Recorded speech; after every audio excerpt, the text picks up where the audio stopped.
My parents ignored 35 emergency calls from the intensive care unit as I lay bleeding from a brutal car crash. Why? Because my younger brother needed help moving his custom Italian sofa into his new house. So I made a single phone call from my hospital bed to my wealth manager, and within hours, the house they were moving that sofa into no longer belonged to them. Before I continue this story, let me know where you are watching from. Hit like and subscribe if you have ever felt abandoned by the people who were supposed to protect you. The rhythmic, piercing beep of the heart monitor was the first thing that anchored me back to reality. I forced my eyes open, greeted by the blinding fluorescent lights of the intensive care unit at Emory University Hospital. Every breath I took sent a jagged spike of agony through my chest. My right arm was immobilized, heavy with casts and bandages, and the sharp scent of antiseptic burned my nostrils. A massive semi-truck had run a red light downtown, crushing the side of my sedan. I was extremely lucky to be breathing. But as the fog of the anesthesia began to lift, the physical pain was quickly eclipsed by a different kind of ache. I reached with my good hand toward the plastic tray table beside my hospital bed. My phone sat there, its screen spiderwebbed with deep cracks from the impact. I pressed the side button. The bright light illuminated the dark room, and my heart sank as I stared at the screen. 35 outgoing calls. I had dialed my mother and father 35 times while trapped in the wreckage while in the back of the ambulance, and right before the trauma surgeons put me under. 0 answered calls. 0 return calls. Instead, there was a single text message from my mother, Yvonne. The words glared up at me through the shattered glass, delivering a blow much harder than the truck that had nearly ended my life. Stop being dramatic, Aisha. Jamal's movers canceled at the last minute, and we have to carry his custom Italian sofa up 2 flights of stairs.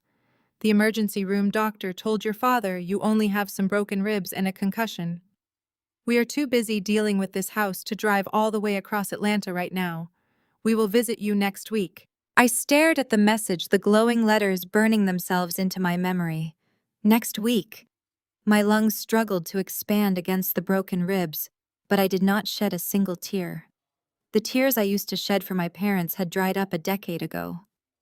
A nurse walked into the room, her soft rubber shoes squeaking against the linoleum floor. She carried a clipboard and a sympathetic smile that made my stomach churn. She gently checked the intravenous line taped securely to the back of my bruised hand. "Miss Aisha, I am so glad you are awake," she said softly. "The administration office needs to know about your insurance information.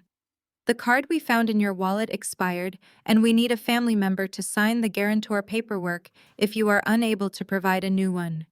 Should we try calling your parents again?" I gritted my teeth, adjusting my posture against the stiff hospital pillows as a fresh wave of fire shot through my torso.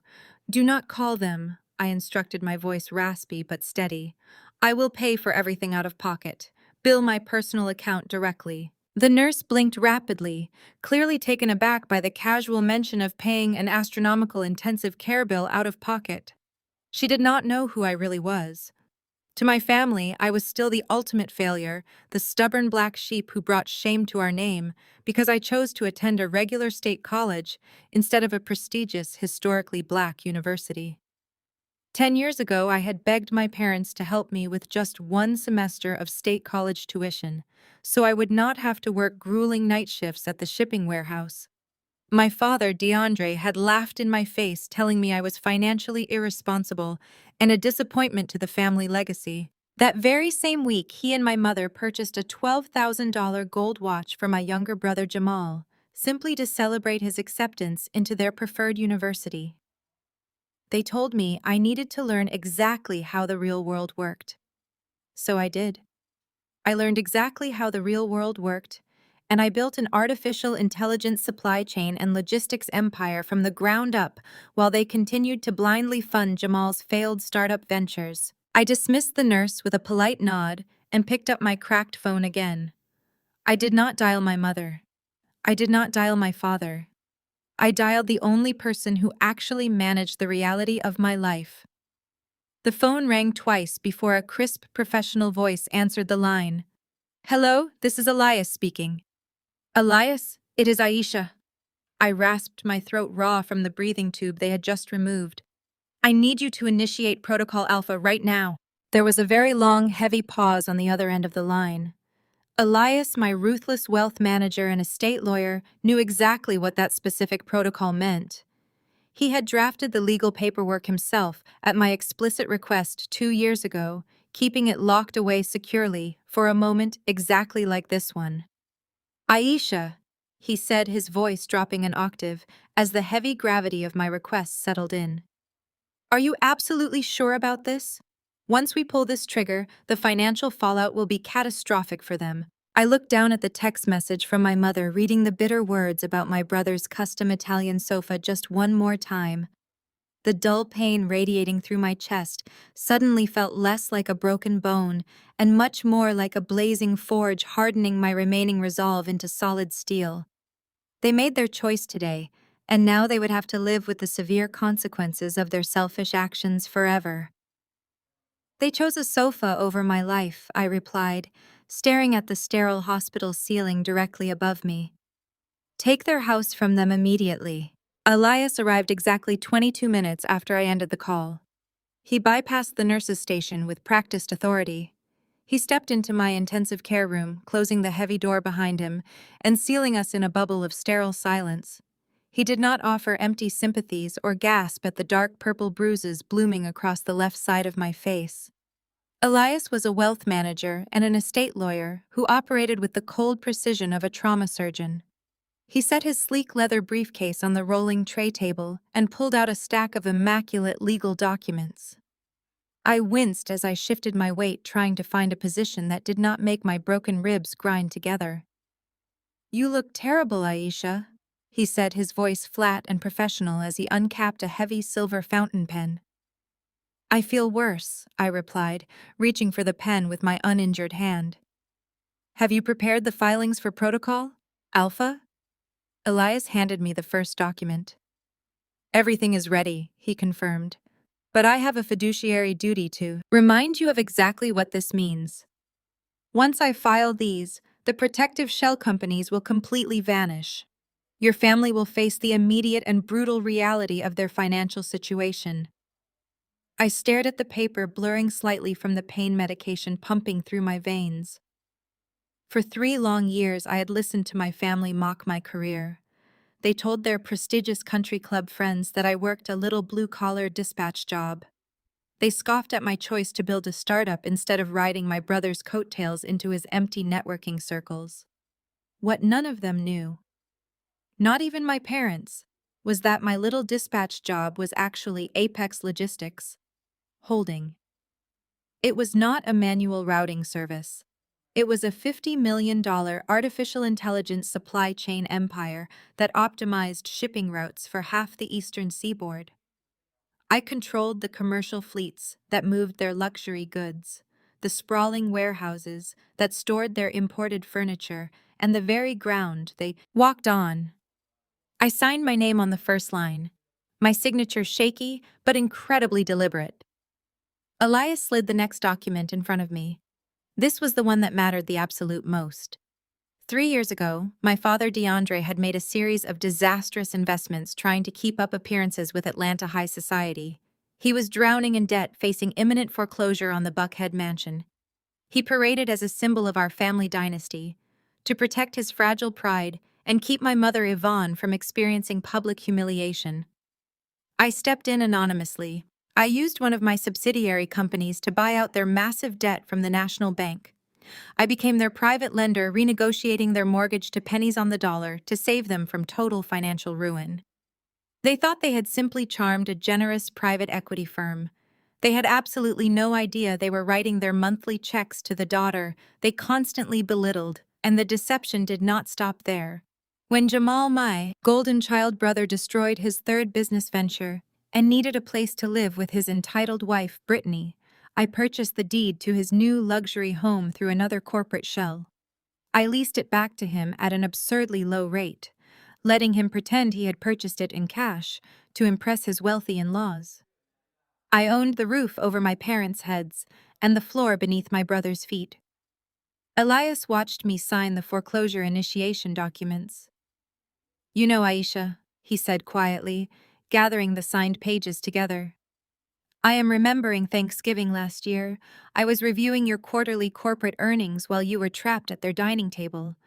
I remember you texting me that your father had just poured a $300 bottle of Cabernet and offered a toast to Jamal and his supposedly brilliant business acumen. He looked right at you and said, "It was a shame you lacked the generational wealth mindset to understand high finance." Elias slid the final eviction notice for Jamal into his briefcase. He drank wine paid for by your secret bailout, sitting in a house you owned, and called you a failure to your face. I closed my eyes as the bitter memory washed over me. I remembered sitting at that lavish table biting my tongue while Brittany made passive-aggressive comments about my outfit. She told me that I could borrow some of her old clothes if I ever wanted to look presentable for a real corporate job. I swallowed my pride to protect their fragile egos. I absorbed their relentless insults because I foolishly believed that family loyalty meant shielding them from the reality of their incompetence. But today, as I lay bleeding in a hospital bed, they chose to prioritize carrying Jamal in his custom Italian sofa over, checking to see if I survived a catastrophic car crash.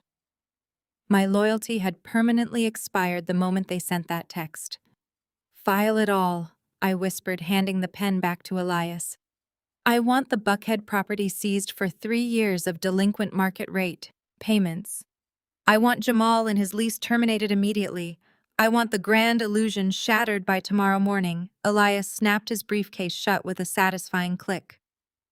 "Consider the entire matter done," he said. "The official eviction and foreclosure notices will hit their doorsteps before they finish setting up that new sofa." The heavy silence of the intensive care unit returned, but it was abruptly shattered by the sound of arguing bleeding through the hallway walls. The heavy door to my room did not just open, it was shoved violently inward, hitting the wall with a resounding thud. The entire family marched inside my room. DeAndre, Yvonne, Jamal, and Brittany filed into the small clinical space, ignoring the terrifying rhythm of my heart monitor and the bandages wrapping my chest. There was no relief on their faces at seeing me alive. There were no tears of concern for me. Jamal marched straight past Elias, stopping inches from my bed. His face was twisted in a mask of pure rage. He reached into his designer jacket and pulled out a platinum credit card, shoving it aggressively right into my face. "Why did your emergency contact information suddenly freeze my personal joint account?" I stared at the platinum card trembling in his hand. My brother was panting, his face flushed with indignation. Not a single pair of eyes in that room dropped to the thick white bandages wrapped tightly around my ribs. Not one of them looked at the purple bruising swelling around my left eye, or the intricate web of stitches trailing down my collarbone. My father, DeAndre, stood right behind Jamal, adjusting the cuffs of his tailored suit, looking more annoyed by the hospital lighting than the fact that his daughter had nearly died hours ago. The sheer absurdity of the situation temporarily numbed my physical pain. They had actually walked into an intensive care unit, stepped over the literal wreckage of my life, and demanded customer service. DeAndre crossed his arms and let out a heavy, impatient sigh. He demanded I pick up my phone and call my little credit union to resolve the issue. He spoke to me slowly, using that exact same patronizing tone he used when I was a teenager struggling with geometry. He told me that Jamal was in the middle of closing a massive seed funding round for his new tech venture and could not afford to be embarrassed by a declined card at a business luncheon.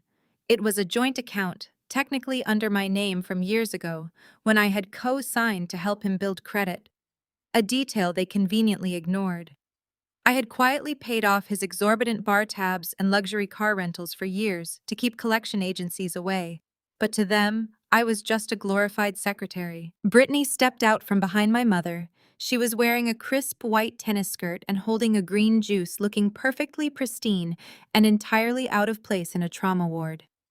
She sighed loudly, running a hand through her blonde hair, and looked at me with an expression of profound pity that made my blood boil. "Aisha, you know Jamal is closing a big deal with important investors," she said, her voice dripping with condescension. We cannot all just scrape by doing blue-collar delivery work like you. You really need to be a team player here. It is just a minor banking error, so please be useful and fix it before you ruin his afternoon. Blue-collar delivery work. That was what they called my $50 million logistics empire. Brittany had made similar comments at my kitchen table last Christmas, sipping champagne that I paid for while complaining my neighborhood was too industrial for her tastes. She loved marrying into what she thought was a powerful black dynasty, showing off Jamal as her wealthy entrepreneur husband. She had no idea she had married a man who could not even afford the green juice in her hand without my secret financial backing. I looked past Brittany to Elias, who was standing quietly in the corner, his face a mask of professional neutrality, though disgust flashed in his eyes. My mother Yvonne pushed past Brittany, her designer handbag swinging aggressively against her hip. She glared down at my hospital bed, her face contorting into a familiar mask of profound disappointment. She did not ask how my pain levels were. She did not ask what the doctors had said about my recovery or if the internal bleeding had stopped. Instead, she pointed a manicured finger directly at my face. "You have never understood black excellence, Aisha," she hissed, her voice vibrating with suppressed rage. "You refuse to join your brothers' prestigious alumni circles. You refuse to network with the right people at the country club. You actively chose to embarrass this family by driving trucks and managing warehouses instead of building real wealth. The least you could do is make a simple phone call so your brother can continue carrying this family's legacy." The monitor beside my bed beeped a steady rhythm, the only proof in the room that I was actually a living, breathing human being, and not just a broken automated teller machine. I looked at Jamal, who was still holding the declined platinum card, inches from my face. I looked at my father, who was checking his luxury watch, impatient to leave the depressing environment of a hospital. I looked at Brittany, who was rolling her eyes at the major inconvenience of my severe injuries. And finally, I looked at my mother, who was waiting for me to submit, just like I always did, to keep the peace and protect their fragile egos. I took a slow, shallow breath, fighting the sharp pain radiating through my chest, and I spoke with a quiet, terrifying clarity. "No." The single word hung in the sterile hospital air, suspended in the tension between us. Jamal lowered the platinum card slowly, blinking in genuine confusion, as if the very concept of me denying him was entirely foreign to his privileged reality. DeAndre stopped checking his expensive watch and stared at me, his brow furrowing in deep disbelief. "Excuse me," my father demanded, stepping much closer to the metal railing of my bed. "What exactly did you just say to us?" I said no. I repeated, my voice growing slightly stronger, echoing off the cold tiled walls of the intensive care unit. "I am not calling the bank. I am not unlocking the card. I am not fixing this manufactured crisis for you. Your emergency is no longer my problem, Jamal. You are a grown man, so figure out how to pay for your own expensive business lunches." The silence that followed was absolute, heavy with the weight of decades of unspoken resentment. Brittany gasped softly, covering her mouth and stepping back toward the doorway as if I had just uttered a horrible profanity. Jamal's handsome face twisted rapidly from sheer confusion into an ugly, naked fury. But it was my mother who reacted first. Yvonne stepped forward with lightning speed. Before Elias could even move to intervene, before I could even raise my uninjured arm to protect my battered face. Her hand swung down. She slapped me directly across my bruised and swollen cheek. The cracking sound of flesh meeting flesh echoed loudly through the intensive care unit, sending a blinding flash of raw physical agony straight through my skull that made the digital heart monitor spike wildly. "You ungrateful burden," she spat, her voice trembling with venom. The sharp sound of flesh meeting flesh hung in the sterile air of the intensive care unit. The force of my mother's hand striking my cheek snapped my head violently to the side, sending a fresh wave of agony down my neck and straight into my fractured ribs. My heart monitor shrieked a frantic, erratic warning, but the hospital room fell instantly into a suffocating silence. My father stood perfectly still, his jaw tight, offering no reprimand. Jamal simply adjusted his stance, looking annoyed by the noise. Brittany let out a soft theatrical gasp, instinctively stepping behind my brother, as if I had just committed an act of violence. Elias moved instantly. The heavy leather of his expensive shoes squeaked against the polished hospital floor as he lunged forward, his normally flawless professional composure shattering. His hand reached out to physically insert himself between my angry mother and my hospital bed, his voice rising loudly in an unfamiliar shout, aggressively demanding they back away from his client. I raised my uninjured hand. I did not speak. I just held my hand up, palm facing Elias, stopping him dead in his tracks. "Do not touch her." I rasped, my voice barely above a whisper, but laced with a coldness that made the room temperature plummet. I turned my head back to face the woman who had just assaulted me, while I lay broken in a hospital bed. Yvonne stood over me, her chest heaving, her manicured hand hovering in the air. She waited for the familiar routine. She waited for me to lower my eyes, to apologize for being difficult, to beg for her approval, and promise to fix whatever minor inconvenience had disrupted their privileged lives. But as I stared up at her, the final thread of desperate childhood hope severed. I looked at her with dead, hollow eyes. There was no anger left in me. There was no sadness. There was only a profound emptiness where my family used to be. "You need to leave," I said, the words slipping out of my bruised lips with absolute clarity. My father scoffed, stepping forward to reassert his dominance. "Aisha, you listen to your mother, and you fix this banking error right now before I lose my patience." I did not even blink. "Get out of my hospital room," I said, my voice gaining strength, echoing over the rhythmic beep of the machines. "I am done. I am absolutely done being your scapegoat, and I am entirely done being your invisible safety net." The shock on my mother's face was instantaneous, a brief fracture in her country club facade. But my brother Jamal stepped forward, breaking the tension with a loud, incredulous laugh. Jamal dramatically threw his head back and laughed, the harsh sound entirely devoid of any genuine humor.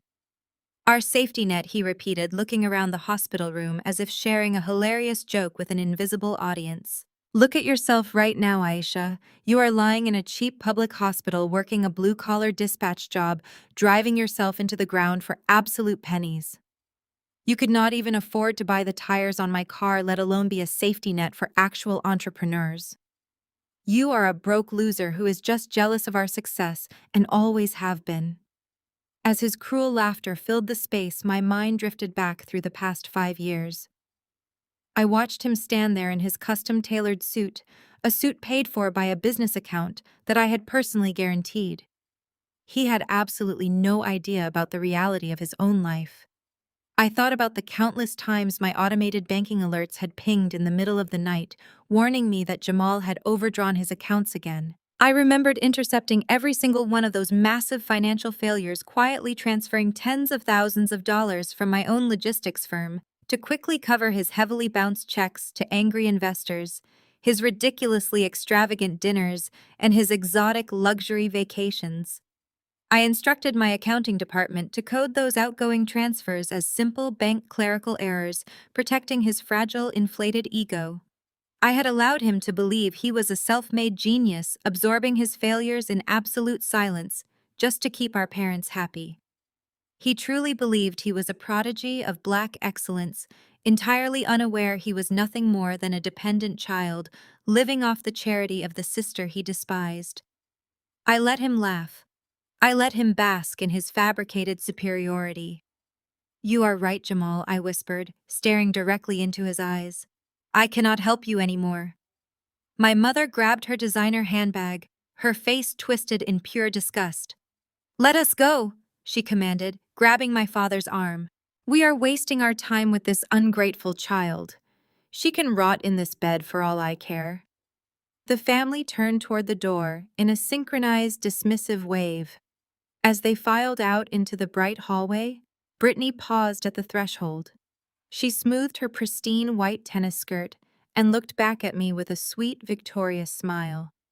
"Just so you know," she sneered, her voice dripping with venomous satisfaction, "you are officially uninvited from our luxury housewarming party next month." We only want positive, successful energy in our new home. Enjoy your miserable little life, Aisha." The heavy door swung shut, leaving me alone with the steady hum of medical equipment and my loyal wealth manager. Elias stood motionless at the foot of my hospital bed, his tight knuckles turning white, where he forcefully gripped the cold metal railing. He was now practically vibrating with heavily restrained fury, silently waiting for my explicit cue. He had watched the entire abusive display, knowing the absolute magnitude of the financial power I held over every single aspect of their existence.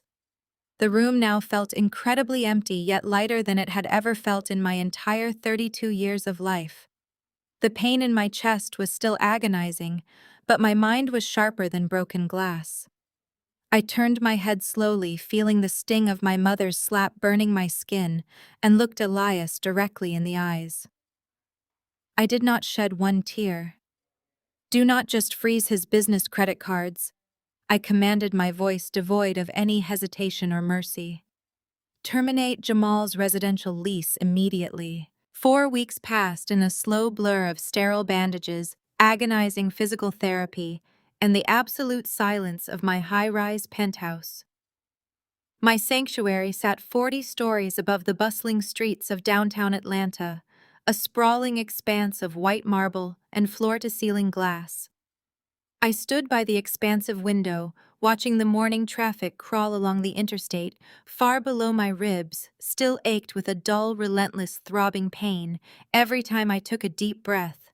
But the dark purple bruises across my cheek had finally faded into a sickly, pale yellow. I was healing physically, but the emotional severed tie from that day in the intensive care unit had left a permanent scar of cold indifference. I wore a silk robe that cost more than my parents'. First car sipping imported green tea while reviewing my morning corporate briefings. I was no longer the silent, burdened daughter hiding in the shadows. I was the apex predator of my own domain. My private elevator chimed softly, signaling the arrival of my executive assistant, Marcus. He stepped into the grand foyer carrying a heavy silver tray stacked with the morning's priority correspondence. He nodded respectfully, setting the tray on my massive quartz kitchen island before silently retreating back to the elevator. Most of the mail was standard corporate documents requiring my immediate signature, but sitting right on top was a thick, heavy envelope made of expensive cream cardstock. The return address was written in elaborate gold calligraphy. I recognized Brittany's pretentious handwriting. Immediately I picked up the envelope, my fingers tracing the expensive embossed lettering. It was an invitation to a luxury housewarming party hosted by Jamal and Brittany, celebrating their beautiful new luxury home, the exact same home that my corporate shell company was currently in the process of reclaiming. I pulled the card out, and a small gift registry card fluttered onto the cold marble counter alongside a bright yellow sticky note. I picked up the sticky note, recognizing my mother, Yvonne's sharp, aggressive cursive immediately. The message was incredibly brief and dripping with the same toxic entitlement that had defined my entire life. "Bring the $2,000 espresso machine from the registry, or do not even bother showing up, Aisha." A cold, hollow laugh escaped my chest, echoing loudly in the massive empty kitchen. The absolute, unmitigated audacity of these people. They had assaulted me in a hospital bed, mocked my career, and explicitly told me I was uninvited. Yet here they were, demanding a $2,000 luxury appliance from the daughter they genuinely believed was a broke blue-collar delivery worker. They still thought I was just scraping by, barely surviving on minimum wage. They still thought they held all the power to dictate my worth and command my obedience. I walked slowly over to my home office, a sleek, minimalist space dominated by 3 massive curved monitors. I sat down in my ergonomic leather chair and woke the system logging directly into the highly encrypted back-end dashboard of Apex Logistics Holding. I navigated past the global supply chain metrics and pulled up the isolated financial tracking algorithms for Jamal's so-called brilliant tech startup. Because his entire logistics framework ran exclusively through my proprietary software infrastructure, I had complete transparent access to his operational metrics. What I saw on those glowing screens was not just a failing business, it was a catastrophic financial crime scene. Jamal was bleeding money at an unprecedented rate. His corporate burn rate was entirely unsustainable, but that was not even the worst part of the disaster unfolding before my eyes. I tapped a few keys, digging deeper into the encrypted ledger, isolating the flow of venture capital he had just secured from those important investors. He bragged so loudly about at the hospital. He was not investing that capital into software development or server architecture or anything related to building a legitimate company. He was committing massive systematic wire fraud. My golden child brother was deliberately funneling hundreds of thousands of dollars of restricted investor funds directly into Brittany's personal offshore checking accounts. He was actively using seed money to pay for her exclusive designer handbags, her endless luxury spa retreats, her imported green juices, and the exorbitant lease on her luxury sports car. He was desperately trying to maintain the grand illusion of black excellence while actively committing multiple federal felonies. I scrolled through page after page of fraudulent invoices, fake vendor payouts, and heavily doctored expense reports. I leaned back in my chair, remembering all the countless times I had secretly covered his massive overdrafts under the guise of convenient banking clerical errors, just to save his fragile ego from facing reality. I remembered sitting in my first tiny office, manually transferring my own hard-earned profits to quietly fix his disastrous accounting mistakes, so my father would not look at him with disappointment. I had protected him from the severe consequences of his own profound arrogance for years, believing I was being a fiercely loyal and supportive sister. I had enabled this monster to believe he was invincible and utterly untouchable. The glowing screens reflected in my cold, dead eyes. There would be absolutely no more convenient clerical errors. There would be no more secret familial bailouts. The invisible safety net was officially and permanently gone. I reached over to my secure private terminal and initiated the final sequence. I hit print on the heavy-duty commercial laser printer sitting in the corner of my office. The machine hummed to life immediately, spitting out thick, crisp stacks of white legal documents. It printed the finalized eviction notices permanently terminating Jamal's residential lease. It printed the absolute, undeniable forensic accounting logs detailing every single fraudulent wire transfer he had made over the past 4 weeks. It printed the formal foreclosure acceleration documents for my parents' sprawling Buckhead mansion. Everything was meticulously organized, stamped, and ready for immediate, ruthless execution. I gathered the heavy stacks of paper, sliding them deliberately into a sleek black leather portfolio. I picked up my phone and pressed a single button, connecting directly to my private garage. "Prepare the Maybach," I instructed my driver, my voice dangerously calm. "Pull it around to the private entrance. I am going to a housewarming party today, and I certainly will not be bringing an espresso machine." I did not flinch when her manicured fingernails dug into my injured arm. My expression remained perfectly composed, a solid mask of absolute indifference.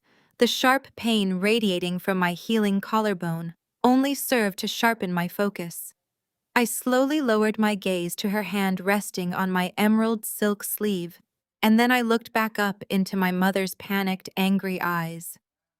There was a time not so long ago when that furious glare would have made me shrink into myself and apologize profusely for simply existing. There was a time when I would have done anything to avoid causing a scene in front of her important high society friends. But the obedient daughter she could control and manipulate had died in that sterile hospital bed 4 weeks ago. I calmly reached over with my free hand and pried her trembling fingers off my custom-tailored jacket. One by one, I did not say a single word to her. I simply stepped around her rigid body and walked purposefully toward the center of the massive living room, where my brother was holding court. The heavy soles of my designer heels clicked sharply against the imported hardwood floor, commanding the immediate attention of everyone in the vicinity. Conversations began to die down as wealthy guests turned to stare at the woman carrying a black leather portfolio instead of a brightly wrapped housewarming gift. I stopped directly in front of the massive kitchen island where Jamal stood with his arm wrapped securely around Brittany's waist. He was mid-laugh, holding a crystal glass of expensive imported champagne, but his bright smile froze the absolute second he made eye contact with me.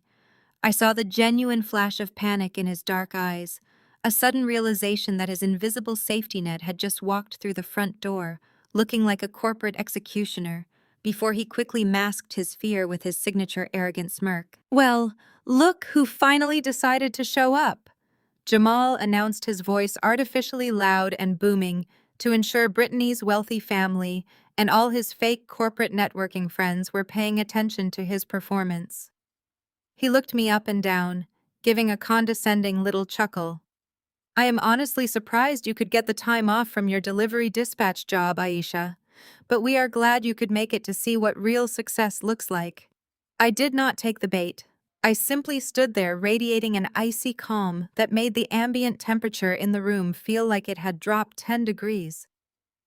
"You have been doing a lot of talking about your incredible success today, Jamal," I said, my voice carrying clearly across the suddenly quiet, open concept space. "In fact, I was just wondering how that brilliant new tech venture of yours is actually going." Jamal puffed out his chest, standing taller in his custom suit as he glanced proudly at Brittany's father, who was standing just a few feet away, looking on with mild curiosity. "It is going phenomenally well since you asked," little sister Jamal bragged, his voice dripping with unbearable arrogance. "We just finished our latest round of funding, and the firm officially secured a massive $5 million valuation. The investors are absolutely thrilled with our projected quarterly growth, and we are preparing to scale operations globally within the next 6 months." Brittany beamed next to him, adjusting her new diamond tennis necklace and looking at me with pure, unadulterated pity, as if I were a tragic charity case polluting her perfect afternoon. "That is incredibly fascinating, Jamal," I said, my tone perfectly flat and devoid of any emotion. I lifted the sleek black leather portfolio and placed it directly onto the pristine white marble counter of the kitchen island. The heavy thud of the leather echoed in the silent room. I popped the dual brass locks, the sharp click sounding like a gunshot in the tense atmosphere. I opened the portfolio and pulled out the thick stack of freshly printed forensic accounting documents. I let the heavy stack of papers fall onto the marble right next to his crystal champagne glass. "It is fascinating," I repeated, staring directly into his increasingly nervous, sweating face. "Because according to the certified Federal Securities and Exchange Commission filings I received this morning, your revolutionary tech company currently has exactly $43.12 remaining in its primary operating account." A collective gasp rippled through the crowd of wealthy guests. Brittany's smug smile vanished instantly, her manicured hand flying up to defensively clutch her diamond necklace. My mother, Yvonne, let out a strangled, horrified noise from the hallway, but it was my father DeAndre who moved first. He rushed forward, his face flushed dark purple with extreme embarrassment and mounting anger.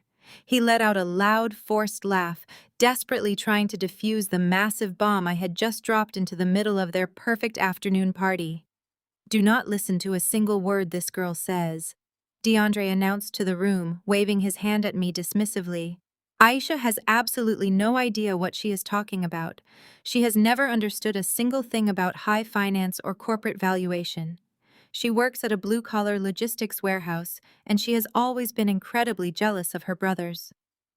Natural business talent. She is just confused by complex accounting documents she cannot comprehend." I did not even look at my father. I completely ignored his desperate, pathetic attempt to silence me, just like he had ignored my entire existence for my entire 32 years of life. I picked up the top document from the stack. It was a highly detailed forensic breakdown of the stolen seed capital, highlighted and aggressively cross-referenced. I turned away from my panicked brother and walked directly over to Brittany's father, the wealthy patriarch who had blindly funded Jamal's fraudulent dreams. The older man looked confused and defensive. As I stepped directly into his personal space, I held the undeniable mathematical proof of his ruined investment right out in front of his expensive linen suit. "Your son-in-law does not have a tech company, sir," I told the older man, my voice ringing out with absolute devastating clarity. "He has a shell corporation that he used to completely drain your initial $2 million investment. He did not build software. He embezzled your money to pay for his wife's diamond necklace, her luxury sports car, and this beautiful, sprawling estate you are standing in right now." I pushed the thick financial audit directly into the older man's trembling hands. He stared down at the highlighted wire transfers linking his corporate investment capital directly to Brittany's personal offshore checking accounts. I took a slow, deep breath, ignoring the sharp, agonizing pain radiating through my fractured ribs. Speaking of this house, the drive from my heavily secured downtown penthouse to the sprawling northern suburbs took exactly 45 minutes. I sat in the spacious back seat of my chauffeured Maybach, watching the towering glass skyscrapers of the city slowly give way to endless rows of manicured green lawns and towering oak trees. My fractured ribs still ached with a dull, relentless throbbing pain every time the heavy vehicle hit a bump in the asphalt, but I ignored the physical discomfort completely. I focused entirely on the sleek black leather briefcase resting securely on my lap. The exterior of the briefcase was flawless, premium Italian leather, but the contents inside were nothing short of a highly explosive financial bomb, ready to obliterate the toxic illusions my family had spent decades carefully constructing. My private driver turned off the main suburban thoroughfare and navigated the massive vehicle onto the exclusive private road, leading directly to Jamal's new estate. The sprawling property sat behind heavy wrought iron gates that were currently thrown wide open to welcome a flood of wealthy, important guests. The long, winding circular driveway was already completely choked with a ridiculous display of aggressive luxury vehicles. There were pristine white Range Rovers, heavily modified imported sports cars, and several sleek black sedans baking under the bright afternoon sun. These ridiculously expensive cars belonged to Brittany's wealthy country club family and Jamal's fake network of tech investor friends. My driver expertly maneuvered the long Maybach past the chaotic line of parked vehicles and pulled right up to the front curb, perfectly framing the grand stone entrance of the house I secretly owned. He quickly stepped out and opened my heavy passenger door. I stepped out onto the pristine pavement looking absolutely flawless. I was wearing a custom-tailored emerald green silk suit that draped perfectly over my healing frame, concealing the thick medical bandages wrapped securely around my torso. My hair was styled with razor-sharp precision, and the last lingering traces of the yellow bruising on my cheek had been masterfully hidden beneath expensive cosmetics. I did not look like the pathetic, exhausted blue-collar delivery dispatcher my family constantly mocked. I looked like a woman who owned the entire world, because technically speaking, I practically did. I did not bring a brightly wrapped box containing a $2,000 espresso machine. I carried only my sleek black briefcase, walking up the wide stone steps with a terrifying, measured calm. My designer heels clicked a steady, rhythmic warning against the pavement as I approached the massive double doors. The front doors were thrown wide open, welcoming the mild spring air, and the soft, ambient sound of expensive lounge music spilled out onto the manicured front lawn. I walked silently through the grand entryway, completely ignored by the busy catering staff moving efficiently through the halls. The house was an absolute monument to extreme financial excess. Brittany had clearly hired expensive interior decorators to fill the sprawling open-concept living room with imported white Italian leather sofas, massive abstract modern art pieces, and ridiculous crystal chandeliers hanging from the vaulted ceilings. Caterers in crisp black uniforms moved silently through the dense crowd of guests, carrying heavy silver trays loaded with crystal flutes of imported champagne and tiny expensive appetizers.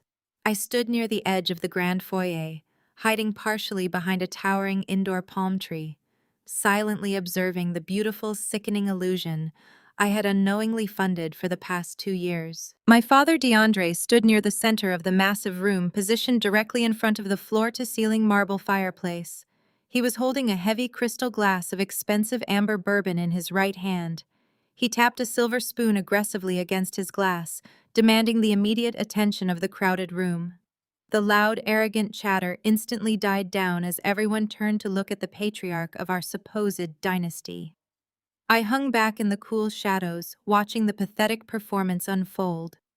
DeAndre raised his glass high and projected his voice with practiced country club authority, making sure every single wealthy investor in the room could hear his commanding tone. He thanked everyone for coming to celebrate the massive expansion of our incredible family legacy. He looked directly at Jamal, who was standing right next to him, looking exactly like a smug, untouchable prince. DeAndre told the attentive crowd that building true generational wealth required extreme vision and absolute ruthless discipline. He bragged extensively about Jamal's brilliant business acumen, telling everyone how his son's revolutionary new tech startup was completely disrupting the entire logistics industry.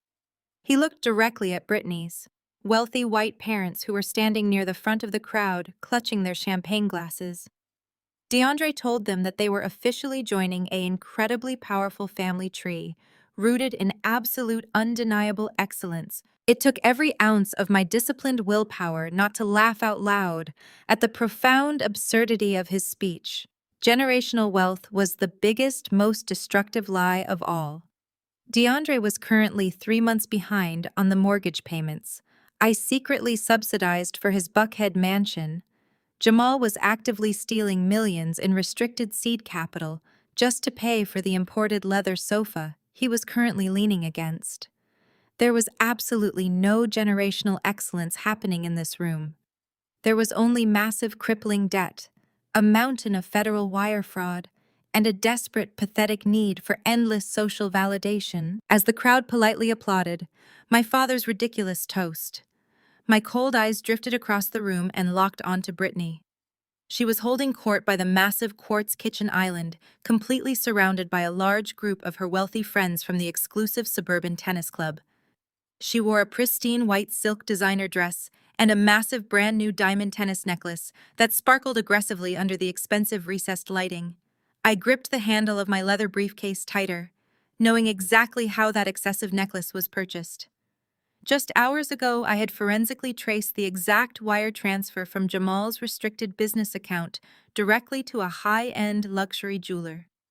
He had drained $50,000 of his investor's capital to wrap stolen diamonds around his oblivious wife's neck. Brittany touched the heavy diamonds proudly as she spoke loudly to her captive audience of friends. I could hear her obnoxious voice carrying clearly over the ambient music, boasting shamelessly about marrying into a powerful black dynasty. She told her eager friends that Jamal was a visionary entrepreneur who never settled for anything less than absolute total perfection. She threw her head back and laughed a high-pitched ringing sound, telling everyone that building an empire was absolutely exhausting. But the financial rewards were clearly worth the sacrifice. She bragged about the cash purchase of the massive estate, claiming they had outbid 3 other wealthy buyers. She had absolutely no idea she was actually sleeping next to a desperate, frantic criminal who was hours away from facing devastating federal wire fraud charges. I remained frozen in the shadows of the grand entryway, letting the sheer, unmitigated audacity of the entire scene wash over me. The dull pain in my broken ribs throbbed, a steady reminder of the brutal physical assault I had endured from my own mother just 4 short weeks ago. Every single sip of expensive champagne these people took, every bite of imported caviar they swallowed, was effectively subsidized by my long, grueling nights and massive financial sacrifices. They genuinely thought I was a pathetic blue-collar worker dispatching delivery trucks for pennies. They happily told their prestigious friends that I was the family disappointment, who simply lacked the intellectual capacity to understand high finance. Yet I was the one holding the actual deed to the very floorboards beneath their expensive designer shoes. I finally stepped out from the cool shadow of the palm tree and moved slowly into the main living space, My emerald green suit commanded immediate quiet attention. I did not look like a blue-collar worker scraping by on minimum wage. I looked like a corporate apex predator. A few conversations faded into nervous silence as people noticed me walking deliberately through the room. I kept my posture perfectly straight, completely ignoring the sharp protests from my healing collarbone. I scanned the crowded room for Jamal, ready to initiate the total destruction of his fabricated reality. Before I could reach the center of the room, a sharp, aggressive movement caught my eye. My mother, Yvonne, was marching aggressively through the crowd of well-dressed guests, her eyes locked onto me like a heat-seeking missile. She wore a tailored beige designer suit, and her hair was perfectly styled for the society photographers she had undoubtedly hired for the event.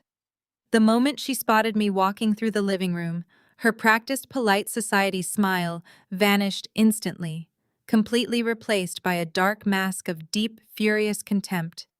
She quickly scanned my hands, looking frantically for the massive luxury gift box she had explicitly demanded I bring. She saw my empty hands and the sleek black leather briefcase, and her face flushed with dark, angry color. Yvonne closed the distance between us in seconds. She did not say hello. She did not ask how my broken ribs were healing or if my collarbone was still fractured. She marched directly up to me and violently grabbed my upper arm, her sharp, manicured fingernails digging painfully into the expensive silk of my suit jacket. She tried to pull me roughly toward the hallway, desperate to hide my presence from Brittany's wealthy parents. She leaned in close, her face twisted in rage. "Where is the gift?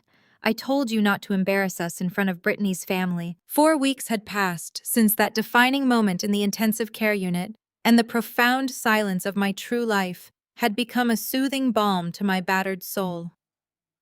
I stood by the floor-to-ceiling windows of my hidden high-rise penthouse, looking out over the sprawling skyline, my city spread out below me like a glittering diamond necklace. The dull, agonizing ache in my fractured ribs was finally beginning to subside into a manageable throb, and the dark, angry bruises that had painted my cheek a violent purple were now nothing more than fading yellow shadows. I took a slow, deep breath of the purified air conditioning, letting the absolute peace of my environment wash over me. I was completely alone in my luxurious sanctuary, 40 stories above the miserable reality my family thought I still occupied. The penthouse was a masterpiece of minimalist design featuring imported Italian marble floors, custom leather furniture, and panoramic views that commanded a staggering monthly premium. It was a far cry from the cheap public hospital room where my mother had struck me, and it was an entirely different universe from the cramped blue-collar apartment they genuinely believed I went home to. Every single night I was healing physically, but mentally I was sharper and more ruthlessly focused than I had ever been in my entire 32 years of life.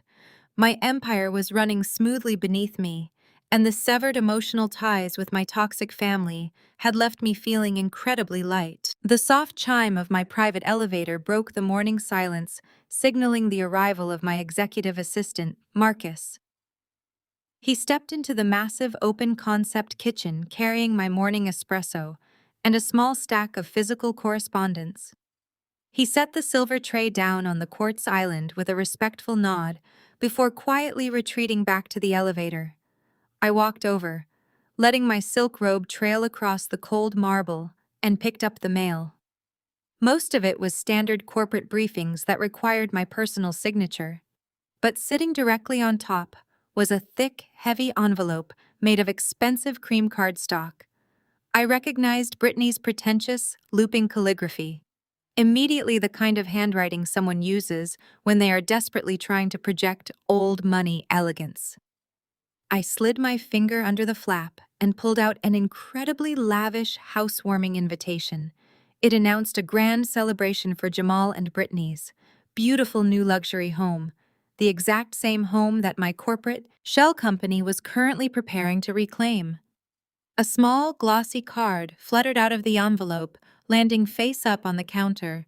It was a link to a high-end luxury gift registry, Attached directly to the registry card was a bright yellow sticky note. The handwriting on the note was sharp, aggressive, and instantly recognizable. It was from my mother, Yvonne. I read the brief message and felt a cold, humorless smile stretch across my face. Bring the $2,000 espresso machine from the registry, or do not even bother showing up. Aisha, the note commanded, dripping with the same entitled venom that had defined my entire childhood. I stared at the yellow square of paper, absolutely marveling at the unmitigated audacity of these people. They had assaulted me while I lay broken in a hospital bed. They had mocked my supposed poverty and completely disowned me. Yet they still felt perfectly comfortable demanding a $2,000 luxury appliance from the daughter they thought was a struggling dispatcher. They genuinely believed I would drain my pathetic imaginary savings just to buy my way back into their good graces. They believed they still held all the power. I dropped the invitation onto the counter and walked slowly toward my home office, a sleek, glass-walled command center dominated by 3 massive curved monitors.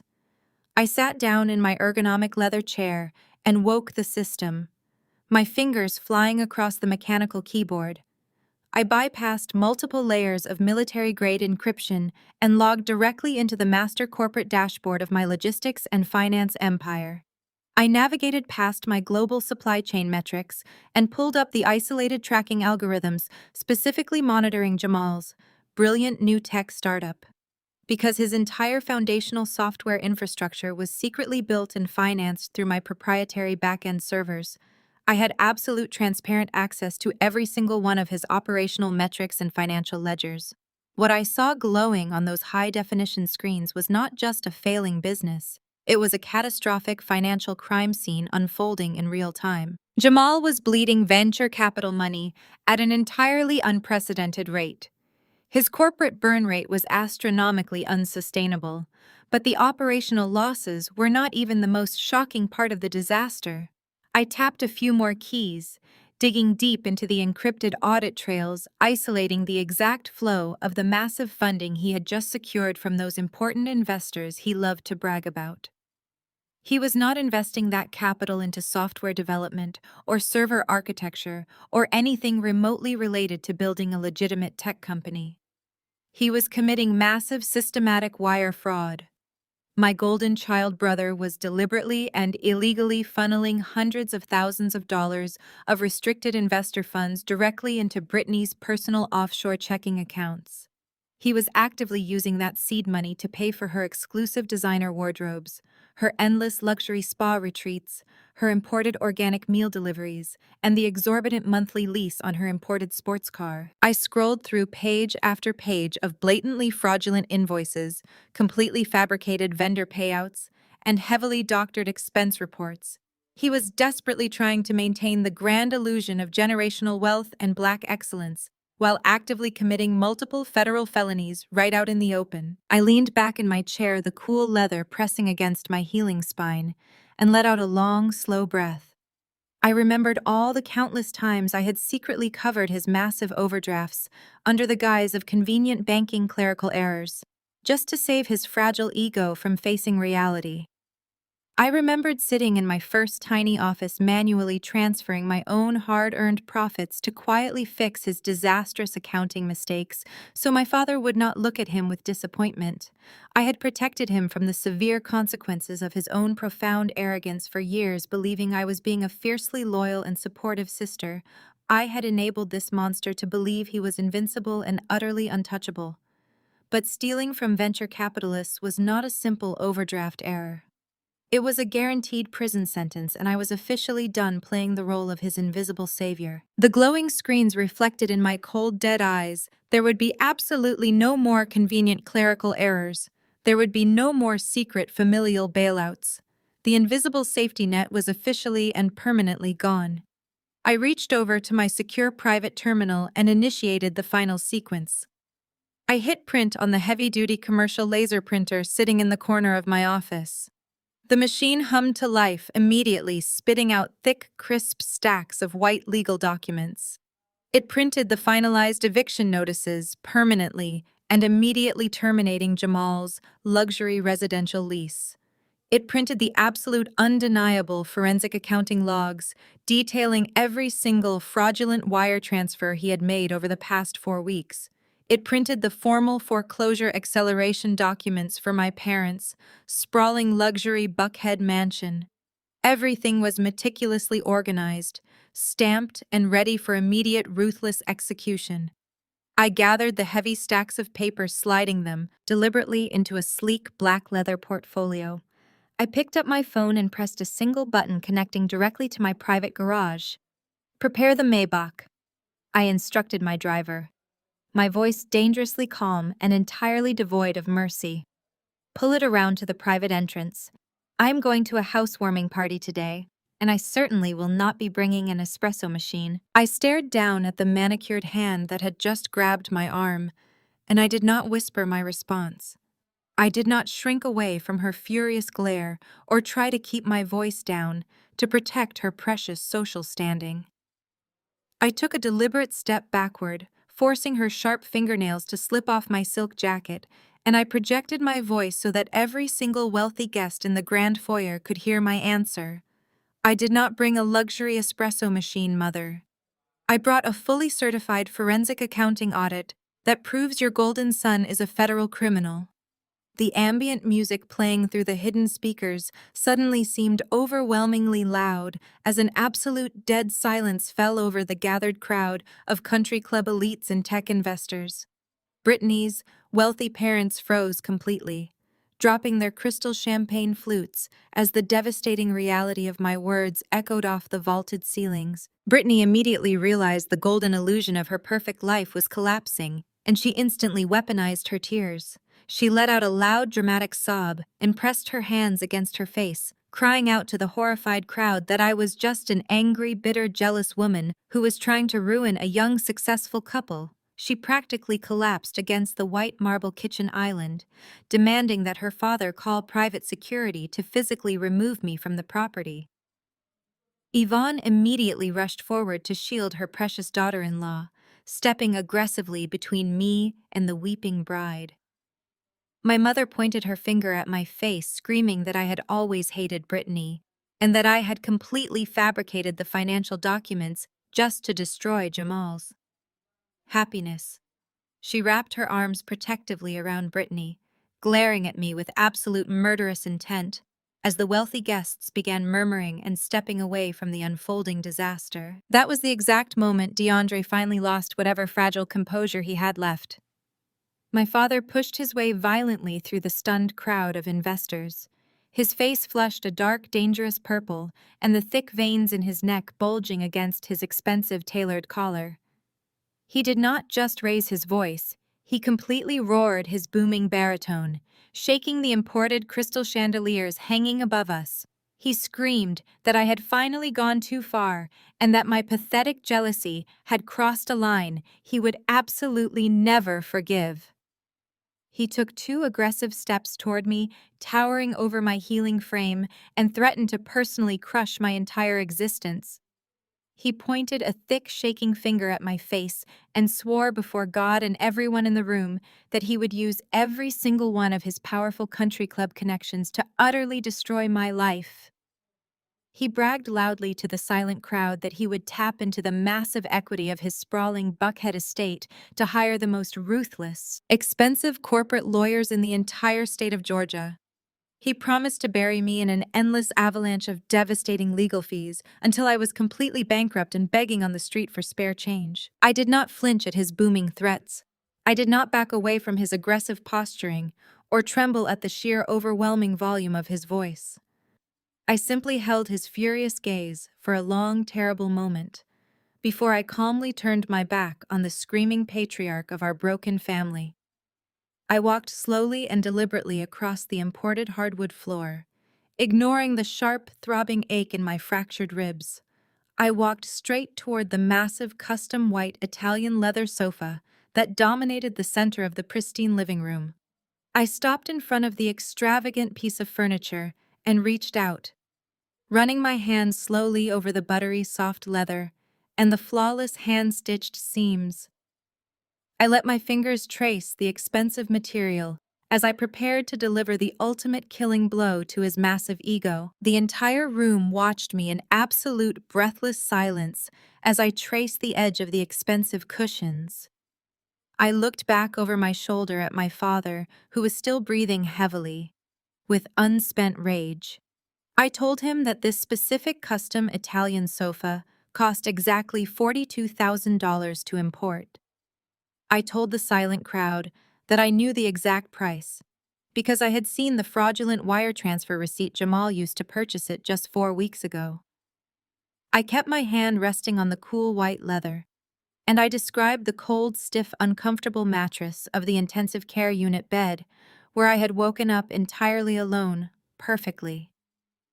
Mirroring the timeline of this purchase, I reminded DeAndre that while I was lying in that sterile hospital room, fighting to breathe through a collapsed lung and begging the nurses to call my family, he and Yvonne were actively ignoring my desperate phone calls because they were too busy helping Brittany pick out the perfect shade of imported white leather for this exact room.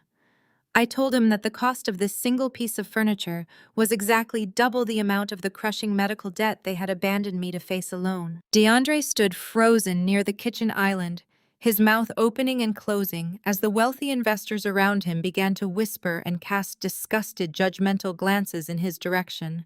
He tried to regain his commanding posture, puffing out his chest and preparing to launch into another aggressive, loud defense of his precious generational wealth. I did not give him the opportunity to speak.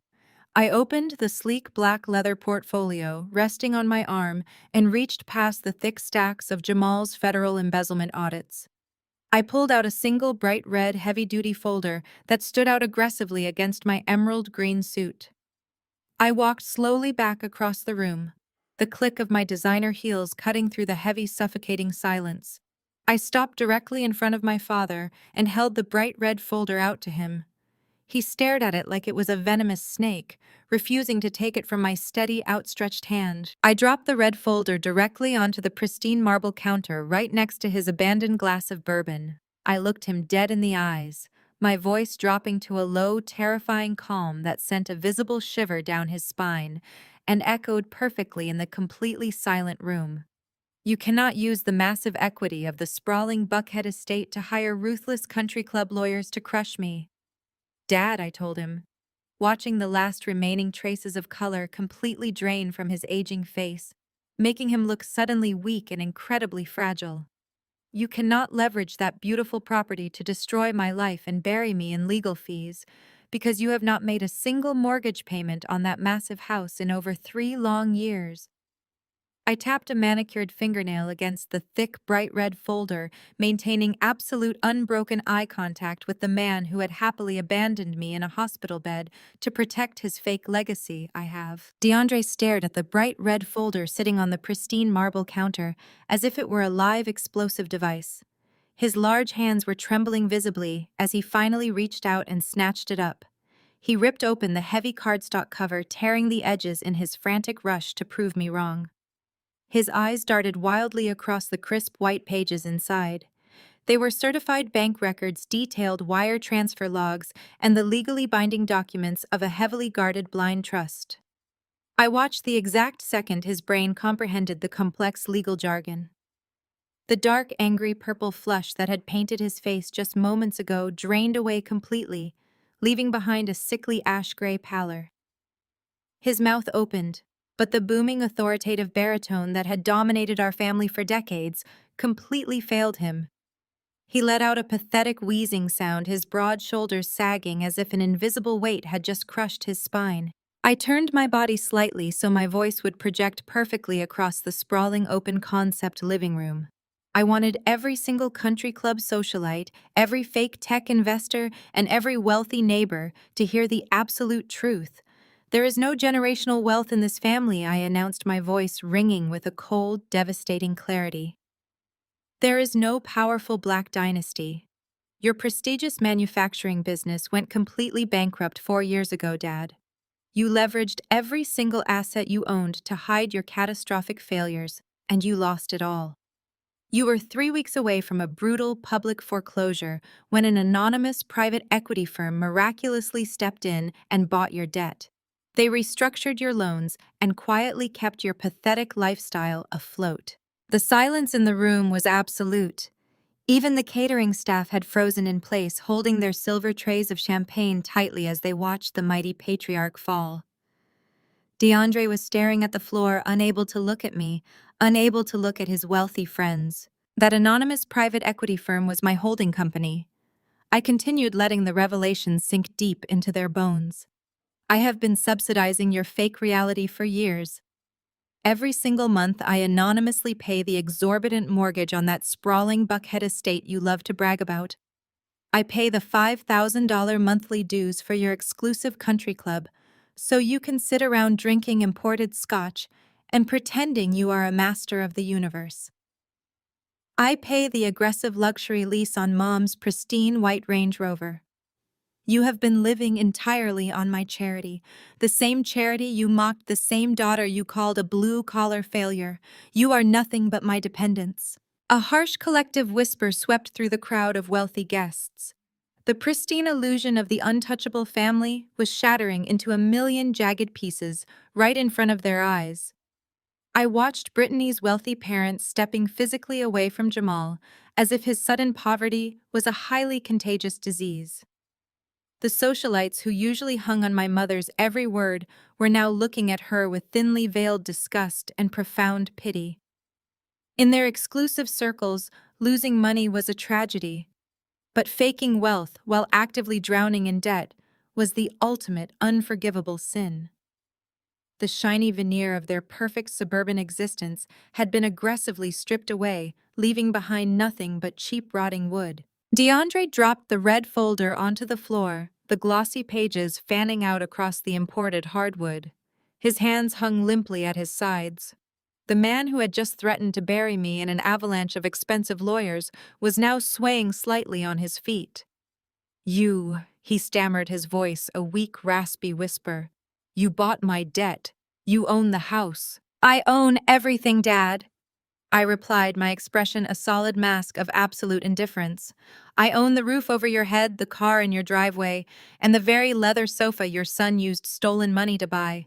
I let you keep your fragile pride because I foolishly believed that one day you might actually look at me and see my worth. I thought if I quietly saved you from total ruin, you might finally love me. But sitting in that intensive care unit entirely alone while you ignored my desperate calls taught me a very valuable lesson. You cannot buy love from people who are fundamentally bankrupt inside." The total destruction of the patriarch was finally complete. DeAndre sank down onto one of the expensive modern bar stools, resting his elbows on the marble counter and burying his face in his large, trembling hands. He was completely broken, stripped of his power, his money, and his terrifying authority. He had nothing left to threaten me with. But my mother, Yvonne, was an entirely different creature.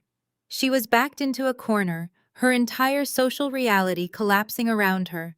But instead of surrendering, she went completely feral. She shoved her way past a group of whispering guests, stepping aggressively over the scattered financial documents on the floor. Her chest was heaving, her tailored designer suit suddenly looking disheveled as she began to hyperventilate. The society cameras she had hired were capturing every second of her public humiliation, and the flashbulbs seemed to push her straight over the edge of sanity. She pointed a violently shaking finger at my face, her eyes wide and completely manic. "You think you have won?" she screamed, her voice cracking and echoing shrilly off the vaulted ceilings. "You think because you bought some debt you can completely destroy this family. You do not own everything, Aisha." She closed the distance between us, her face twisting into a mask of pure desperate venom. She was practically spitting as she screamed her final terrifying threat. "You cannot touch the ancestral land in South Carolina," she roared at the top of her lungs. "You cannot take the coastal property. That land has been in this family for 5 generations, and the deed is entirely in my name. It is 50 acres of prime oceanfront development real estate. It is worth absolute millions, and it is completely free and clear of your pathetic little holding company. Yvonne took a deep, ragged breath, her eyes burning with a dark, unhinged triumph. "I will call the developers tomorrow," she threatened, her voice vibrating with aggressive malice. "I will sell every single square inch of that historic land to the highest bidder. I will liquidate our entire family history, and I will take those millions, and I will use every last cent to completely and utterly ruin you." For a fraction of a second, the sheer desperation in my mother's screaming voice actually broke through my carefully constructed armor. I looked at her contorted face, and instead of the vicious socialite who had tormented me my entire life, I briefly saw a pathetic, terrified woman clinging to a ghost of a legacy. The mention of the ancestral land in South Carolina brought a sudden rush of warmth to my chest, a fleeting memory of the only person in this family who had ever truly loved me unconditionally, Grandma Pearl.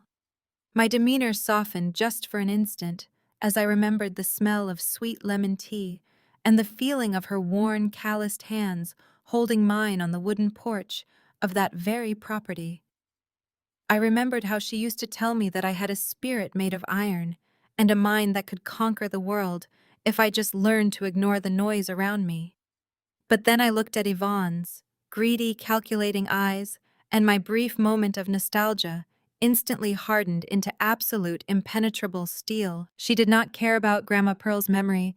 She only cared about liquidating a century of family history to save her fragile fake suburban reputation. I reached back into the sleek black leather portfolio, my hands sliding past the eviction notices and the foreclosure documents. I deliberately unzipped a concealed inner compartment, pulling out a thick manila envelope that was heavily sealed with red wax and stamped with official legal crests. The crowd of wealthy guests leaned in collectively, the air in the room growing so thick and tense you could practically choke on it. Brittany was still sobbing quietly against the kitchen island, her wealthy parents staring at me with a mixture of profound shock and undeniable respect. But even she stopped crying to stare at the heavy envelope in my hands.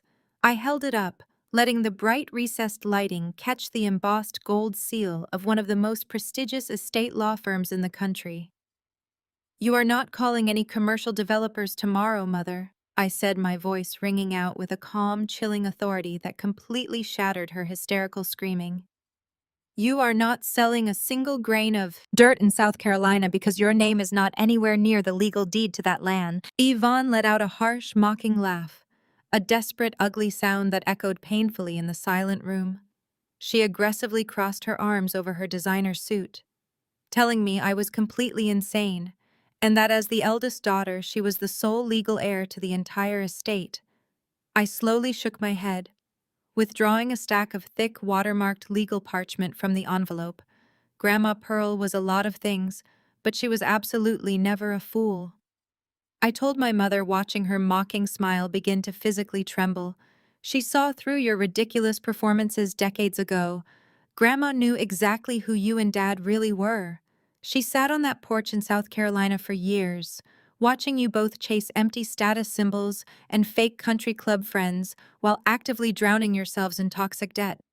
She saw Dad bankrupt his manufacturing business, and she saw you actively encourage his reckless financial vanity just so you could keep driving imported luxury cars and throwing massive expensive parties you could not afford." I took a slow, deliberate step toward her, holding the documents out where the entire room could clearly see the notarized signatures. "Grandma Pearl knew that the absolute second she passed away, you would ruthlessly carve up the ancestral land and sell it to the highest bidding corporate developer just to pay off your massive credit card bills and maintain your pathetic socialite illusions. She knew you would happily pave over 5 generations of our family history just to buy another diamond necklace or lease another sports car for your golden child son. So before her mind started to fade 3 years ago, she hired a team of ruthless estate lawyers. She legally and permanently bypassed you entirely. Mom, she created an ironclad, irrevocable trust, and transferred the sole ownership of the entire South Carolina estate directly to the only grandchild who actually knew the value of hard work, the only one who actually worked for a living instead of begging for unearned prestige. My mother gasped a sharp, ragged intake of breath, her hands flying up to cover her mouth as the devastating reality of my words finally registered. Her eyes darted frantically across the legal documents in my hands, desperately searching for any sign of forgery or deception. But the heavy legal seals and Grandma Pearl's unmistakable elegant signature were completely undeniable. She lunged forward, her manicured fingers clawing desperately at the air, trying to snatch the trust documents right out of my hands. I easily stepped back, letting her stumble awkwardly in her expensive designer heels. She caught herself against the marble counter, looking wildly at DeAndre for support, but my father was still staring blankly at the floor, completely broken and utterly useless to her. Now, you stole it from me! Yvonne shrieked, her voice breaking into a hideous, ragged sob.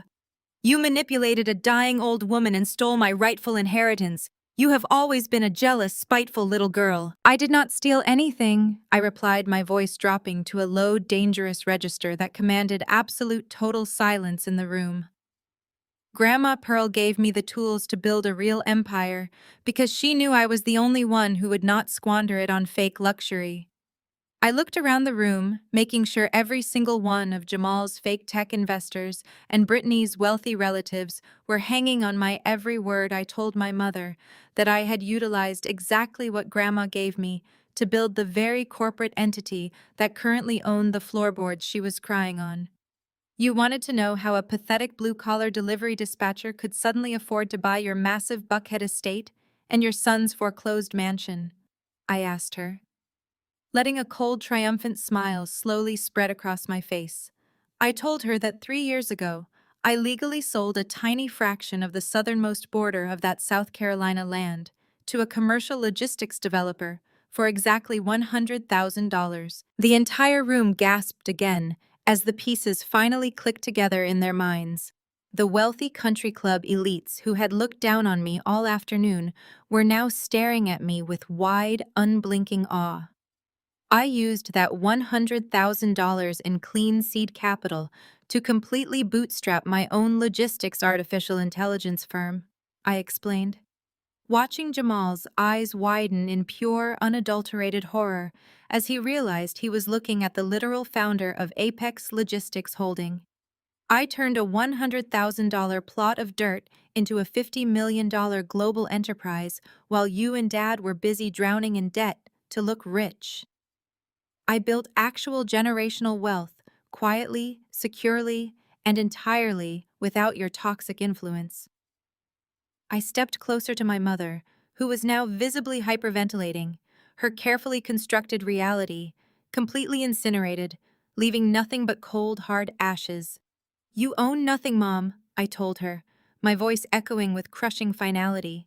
Not the land, not the house, not even the car you drove here in. The absolute silence that had gripped the room finally shattered into a million pieces of sheer chaotic panic as the gravity of my words settled over the crowd. The wealthy country club elites and Silicon Valley investors did not just whisper, they completely erupted into a frantic, buzzing hive of scandalized outrage. They realized all at once that they were standing in the middle of a massive federal fraud scene, and nobody wanted to be caught in the crossfire of an active embezzlement investigation. Brittany's mother let out a sharp, horrified gasp and practically lunged across the marble floor.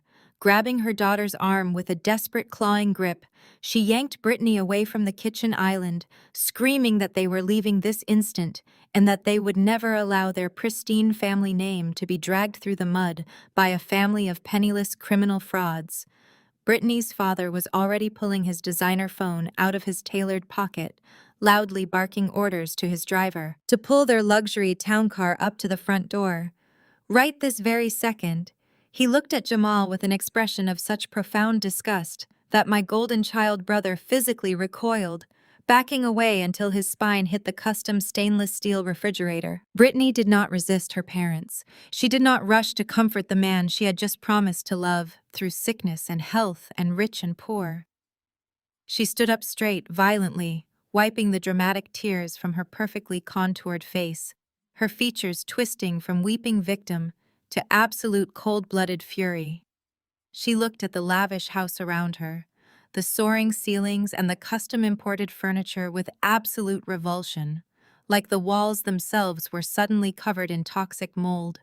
She reached down to her left hand and aggressively yanked the massive 3-carat diamond engagement ring off her finger, the ring that I now knew was purchased with stolen venture capital funds. She pulled her arm back and violently threw the heavy diamond directly at Jamal's chest. It hit him squarely in the sternum with a sharp thud before clattering onto the white marble floor, rolling away into the corner. "I will absolutely not be married to a broke, pathetic fraud," she screamed, her voice echoing shrilly over the rising panic of the fleeing guests. "You are going to federal prison, and you have absolutely nothing left. I am filing for an annulment tomorrow morning. Do not ever contact me or my family again. I am going upstairs to pack every single designer bag you bought me with stolen money, and I am leaving this fake nightmare forever." Jamal completely broke down, dropping to his knees on the cold marble floor in a pathetic display of utter desperation. He reached out his hands toward the retreating bride, sobbing uncontrollably and begging her to just give him one more chance. He desperately grabbed at the hem of her expensive silk dress, leaving sweat and tear stains on the fabric.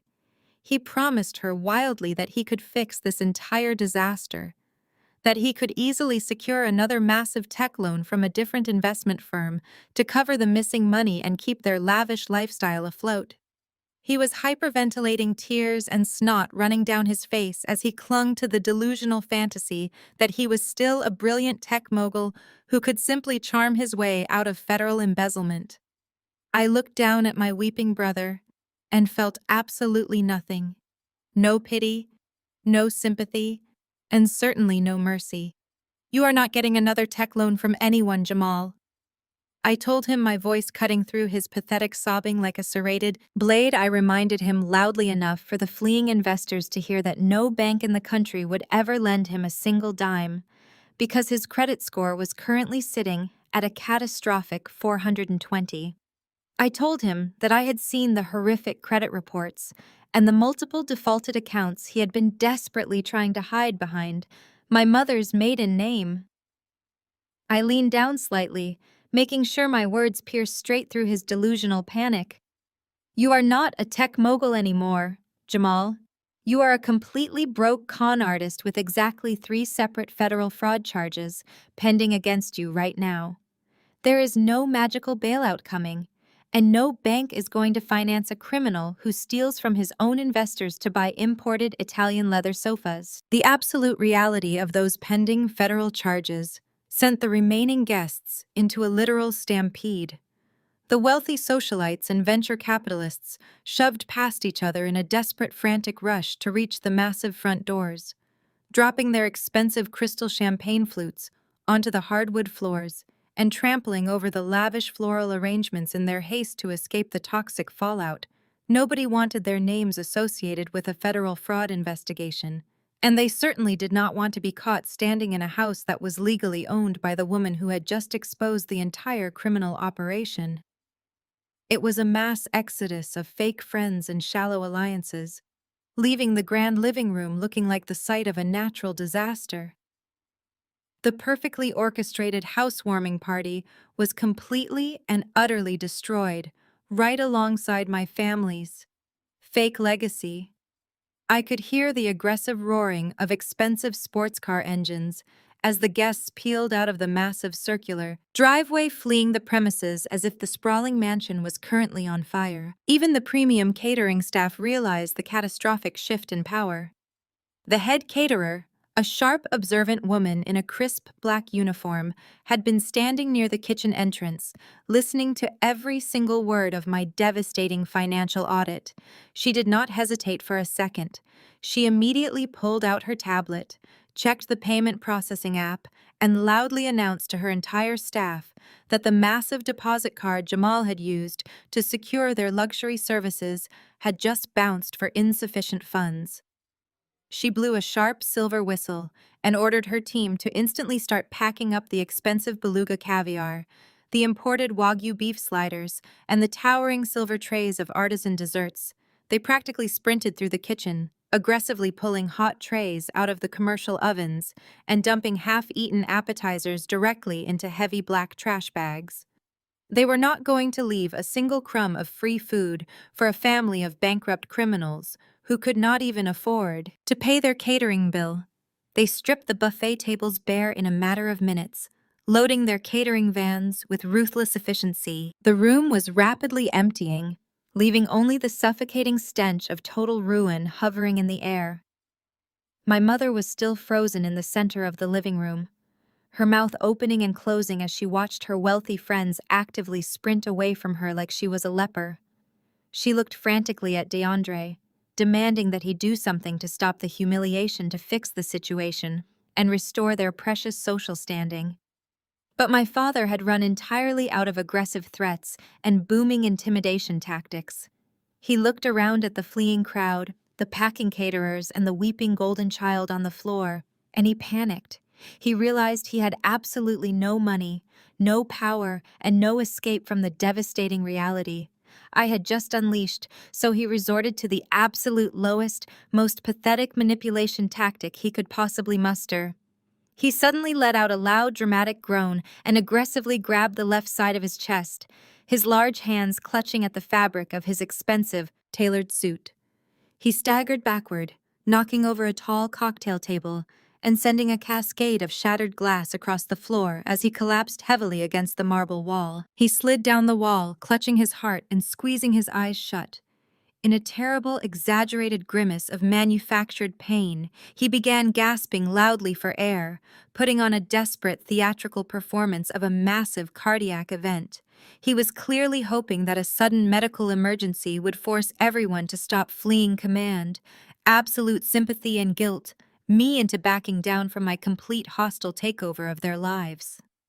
He groaned loudly, rolling his head against the wall, waiting for the familiar rush of frantic attention and terrified coddling that he had always demanded from us, whenever he felt threatened or challenged. I watched his eyes flutter open for a tiny fraction of a second, just long enough for him to peek and see if his dramatic performance was working, if anyone was rushing to his aid. But the room was completely empty of sympathy, and I just stood there, staring down at his pathetic theatrical display with eyes made of absolute stone. The room erupted into a completely different kind of chaos the second my father hit the marble floor. Yvonne threw herself down beside him, completely ignoring the sharp shards of broken cocktail glass that snagged and tore into the delicate fabric of her expensive designer dress. She began screaming at the top of her lungs, her shrill, panicked voice bouncing violently off the custom-imported molding and echoing through the massive empty spaces of the shattered house. She ordered the remaining catering staff to stop packing their equipment and call for help. She screamed, for a doctor. She demanded that someone call an ambulance immediately, but absolutely nobody moved to help her. The few lingering guests who had stayed behind to watch the disaster unfold were now backing away toward the heavy mahogany front doors, looking at my writhing father like he was a dangerous toxic spill. They wanted absolutely no part of a medical emergency combined with an active federal fraud investigation. They quietly slipped out in the front entrance, pulling the massive doors shut behind them, leaving our broken family completely alone in the ruins of their fake generational wealth. Jamal did not even look up from the floor to check on his dying father. My golden child brother was still curled into a pathetic ball near the kitchen island, clutching the diamond engagement ring Brittany had thrown at his chest and sobbing uncontrollably over his own ruined life. He was entirely consumed by the catastrophic loss of his stolen venture capital and his imported sports cars. He did not care that the patriarch of our family was supposedly having a massive cardiac event right in front of him. The absolute dysfunction of our family dynamic was on brilliant, vivid display for anyone who cared to look: a father faking a heart attack to avoid accountability, a mother screaming at strangers to fix her problems, a son crying over stolen money instead of his dying parent, and a daughter standing in the center of the room, watching it all happen with eyes made of absolute ice. I did not rush to my father's side. I did not fall to my knees or cry out in terror the way a loving daughter was supposed to react. I simply reached into my black leather portfolio and pulled out my sleek smartphone, the screen glowing brightly in the dimming afternoon light. I slowly raised the phone and deliberately pressed the 3 digits for emergency services, holding the device to my ear while I watched my father continue his terrible, exaggerated performance on the floor. The emergency operator answered immediately, asking for the nature of my crisis. My voice was completely flat and entirely devoid of any human emotion, as I clearly stated the address of the sprawling Buckhead estate. I told the operator that I needed an ambulance dispatched immediately for a male in his 60s who was experiencing a suspected cardiac event. I answered her standard triage questions with clinical, mechanical precision, confirming his age, his breathing status, and his location in the house. I did not sound like a panicked family member. I sounded like a bored corporate secretary ordering a routine office supply delivery. Yvonne stopped screaming for a fraction of a second, staring up at me in absolute horror as she listened to the cold, detached tone of my voice. She could not comprehend how I was standing there so calmly while her husband was supposedly dying on the marble floor. She opened her mouth to scream at me to demand that I show some respect or shed some tears. But I simply ended the call and slipped the phone back into my portfolio, cutting off her hysterical rant before it could even begin. I walked slowly across the living room, my designer heels crunching softly against the scattered fragments of broken crystal glass. I stopped directly in front of my father, standing tall and imposing over his writhing, gasping body. I looked down at the man who had abandoned me when I needed him the most. The man who had always viewed my existence as a disappointing burden. I took a slow, deep breath, letting the absolute silence of the empty mansion settle around us. Before I finally spoke, "I have called the ambulance, Dad," I told him, my voice dropping to a low, terrifying whisper that cut straight through his fake, heavy breathing. "The paramedics will be here in less than 10 minutes to take you to the emergency room. But I want you to listen to me very carefully because I will only say this once. I will not be riding in the back of that ambulance with you. I will not be holding your hand and telling you that everything is going to be all right. I will not be sitting in the sterile waiting room, drinking bad coffee and wringing my hands while I wait for the doctors to give me an update on your condition." DeAndre's fake, gasping, faltered for a fraction of a second, his eyes squeezing shut even tighter as he listened to the absolute venom in my quiet voice. "When you get to the hospital, they are going to ask you for an emergency contact," I continued, staring down at his sweating forehead. "I want you to give them my number.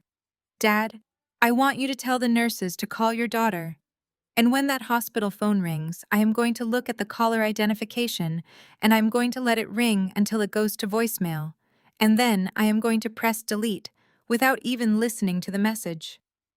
I want you to lie in that cold, stiff hospital bed surrounded by beeping machines and sterile white walls, wondering if anyone in the world actually cares whether you live or die. I want you to feel the exact same suffocating terror and absolute crushing isolation that I felt when I woke up in the intensive care unit with a collapsed lung, begging for my family while you were busy buying imported white leather sofas. See exactly how that feels, Dad. See how it feels to be completely and utterly abandoned by the people who are supposed to love you." My words hung in the heavy, suffocating air of the destroyed living room, the absolute finality of my statement wrapping around my father's throat like a physical chain. He heard the unyielding promise in my voice, and the cold realization finally washed over him. He realized that I was not playing a game. He realized that I was entirely serious and that I was perfectly willing to let him die alone in a hospital room without shedding a single tear. The fake dramatic gasping hitched in his throat and then stopped completely. The theatrical thrashing of his limbs ceased.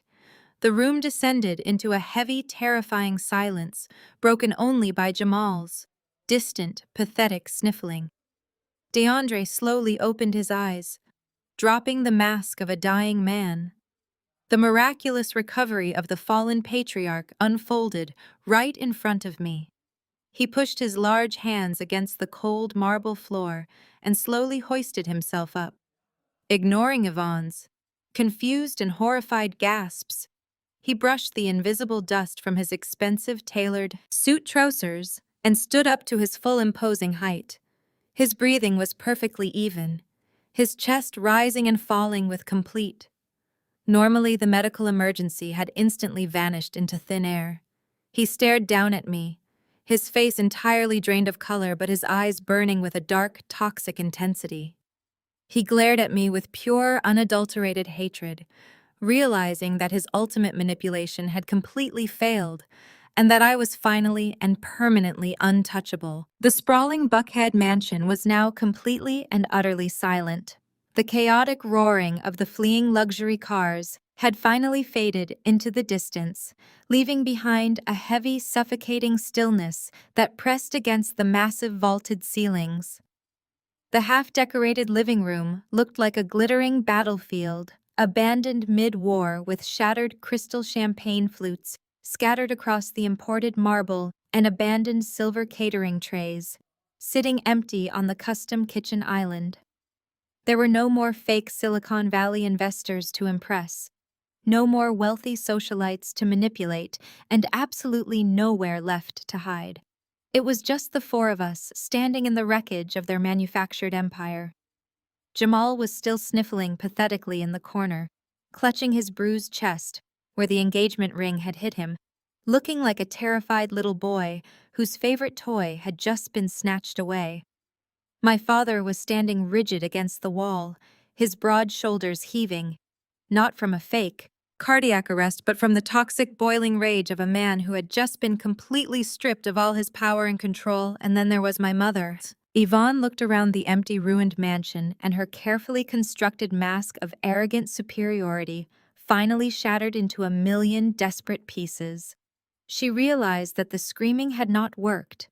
She realized that the bullying and the intimidation had completely failed. So she instantly pivoted to the only weapon she had left.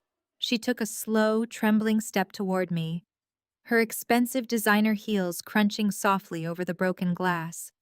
Her hands were shaking violently, and fresh tears began to stream down her perfectly contoured face, ruining her expensive makeup.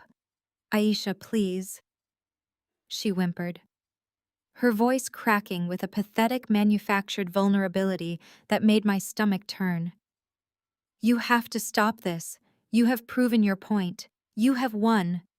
But please, you cannot do this to us. We are your family. We are your flesh and blood. We raised you. We gave you life. You cannot just throw us out onto the street like we are nothing." She took another step closer, reaching out with both arms in a desperate attempt to pull me into a motherly embrace, hoping that a single physical touch would somehow magically erase decades of toxic abuse. I did not even blink. I smoothly and deliberately sidestepped her attempted hug, letting her grasp at empty air. She stumbled forward slightly, her arms dropping to her sides in complete shock as I stepped out of her reach. "Do not ever try to touch me again," I told her, my voice echoing coldly through the cavernous room. "And do not you dare stand there and try to use the word family like it actually means something to you.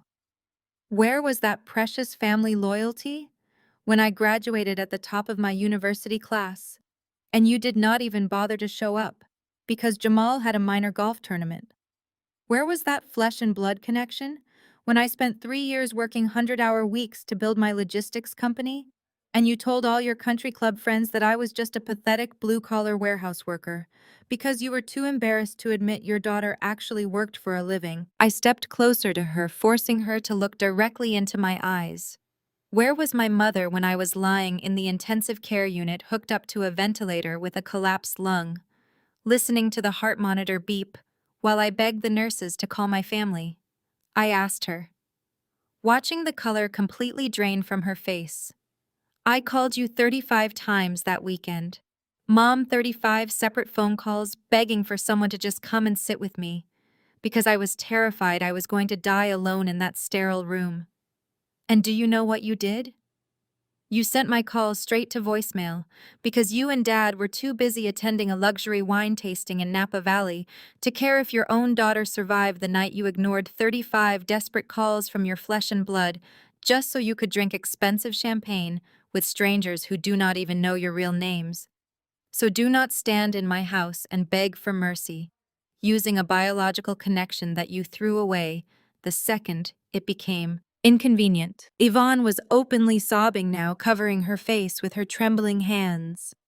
But I felt absolutely zero sympathy for the tears of a narcissist who was only crying because she had finally been caught. DeAndre took a threatening step forward, his fists clenched tightly at his sides, demanding to know what exactly I planned to do next. If I was so determined to destroy them, I did not raise my voice. I simply reached back into the sleek black leather portfolio that had been the source of all their nightmares this afternoon. My fingers bypassed the eviction notices and the bank statements, wrapping around a fresh, thick stack of crisp legal documents. I slowly pulled out 3 identical sets of heavily watermarked contracts, placing them deliberately onto the only clean section of the kitchen island. The heavy silence in the room returned, pressing down on them as they stared at the terrifying legal papers with wide, unblinking eyes, wondering what new nightmare I had brought into their lives. I am going to give you exactly 30 days. I told them, my voice completely flat and devoid of any emotional attachment you have. 30 days to pack up your fake designer clothes, your empty luxury bags, and whatever dignity you have left, and permanently vacate every single property that is legally owned by my corporate entity. That includes this massive fraudulent mansion, that includes the foreclosed estate Jamal is currently squatting in, and it certainly includes the luxury imported vehicles that I have already instructed the repo men to collect tomorrow morning. You will take your toxic entitlement, and you will leave my properties, and you will never attempt to contact me again. You will figure out how to survive in the real world, completely on your own, with zero money and zero credit. Jamal let out a loud, hysterical sob, dropping his head into his hands while my mother looked like she was about to physically collapse onto the marble floor. But my father just stared at the thick stack of papers on the island, his jaw ticking with furious, aggressive calculation. He demanded to know what those contracts were. If I had already decided to throw them out into the street, I looked at the 3 of them, letting a slow, chilling smile spread across my face. Those are your only lifelines, I whispered, tapping the top of the crisp white pages. You have 30 days to get out and figure out how to survive in the brutal reality you always insulated yourselves from. Unless you sign these. The 3 of them stared at the crisp white legal papers resting on the cold marble island for exactly 2 seconds before their innate predatory greed completely took over. They lunged forward simultaneously, their hands violently clashing against each other in a desperate, frantic scramble to grab the documents. They actually thought this was their salvation. They genuinely believed that despite everything I had just said, I was ultimately submitting to the family hierarchy and offering them a multi-million-dollar bailout package. My father snatched the first packet, tearing the heavy watermarked corner slightly in his haste, while Jamal and my mother aggressively grabbed the others, their wide eyes frantically scanning the dense legal jargon, searching for massive dollar amounts and blind trust fund transfers. They were expecting blank checks and corporate allowances. They were expecting me to fold, like I always did when they applied enough pressure, acting like the obedient little scapegoat who existed only to fund their delusions of grandeur. I did not even bother explaining the details to them myself. Instead, I simply nodded toward the arched entryway of the formal dining room, where my lead corporate attorney, Elias, had been standing quietly in the shadows for the entire duration of the disastrous party. Elias stepped into the bright, recessed lights of the ruined kitchen, adjusting his perfectly tailored charcoal suit and calmly opening his own black leather briefcase. He walked up to the kitchen island with the absolute cold mechanical precision of a corporate executioner. He did not look at my weeping family with even a single ounce of human sympathy. He simply tapped his expensive silver fountain pen against the marble counter and cleared his throat to command their undivided, terrified attention. "Those are not bailout agreements," Elias announced, his voice echoing with devastating legal authority.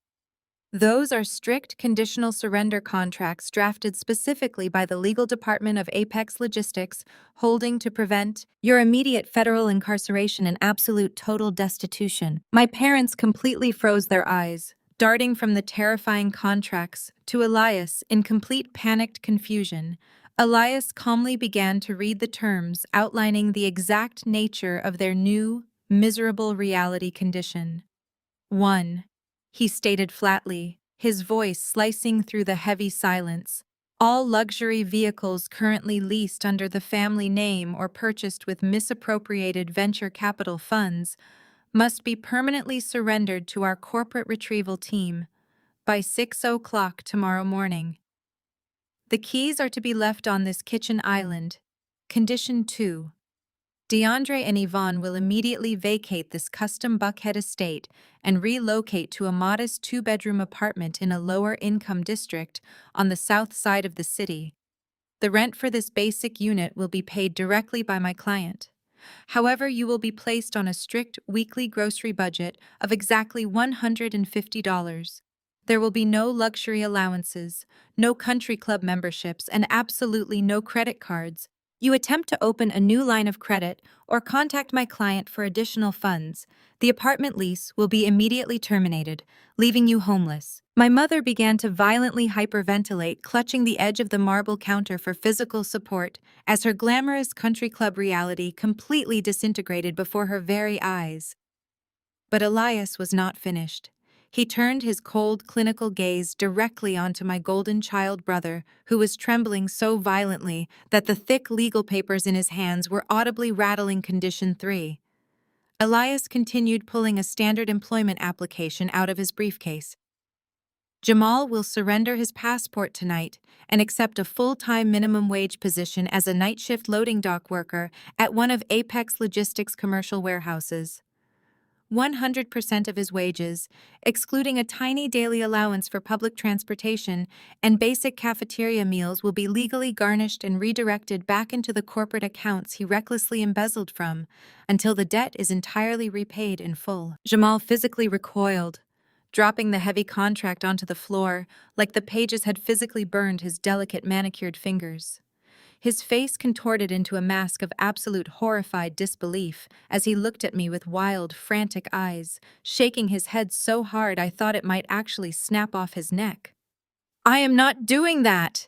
he screamed, his voice cracking into a high-pitched hysterical squeal that echoed pathetically through the empty mansion. "I am a distinguished HBCU graduate. I was a tech CEO. I am a visionary entrepreneur. I cannot be seen loading heavy, dirty cardboard boxes onto freight trucks in the middle of the night. My wealthy friends will see me. The Silicon Valley investors will see me. I will be an absolute laughingstock in the industry.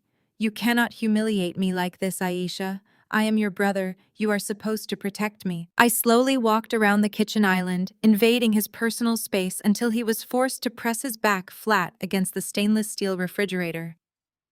"You do not have any friends in the industry, Jamal," I whispered, my voice dropping to a dangerous chilling register that made him visibly shrink. "And you are not a visionary entrepreneur. You are a common, pathetic thief who stole from his own investors to buy fake love from a woman who just threw your expensive engagement ring at your chest. You have exactly two choices. Right now, you can either put on a high-visibility vest and load cargo boxes for the next 15 years to pay off your massive debt, or you can enjoy federal prison for wire fraud and corporate embezzlement, where you will be locked in a tiny concrete cell without your imported cars or your custom-tailored suits. The federal authorities are literally waiting for my phone call. So decide right now, brother.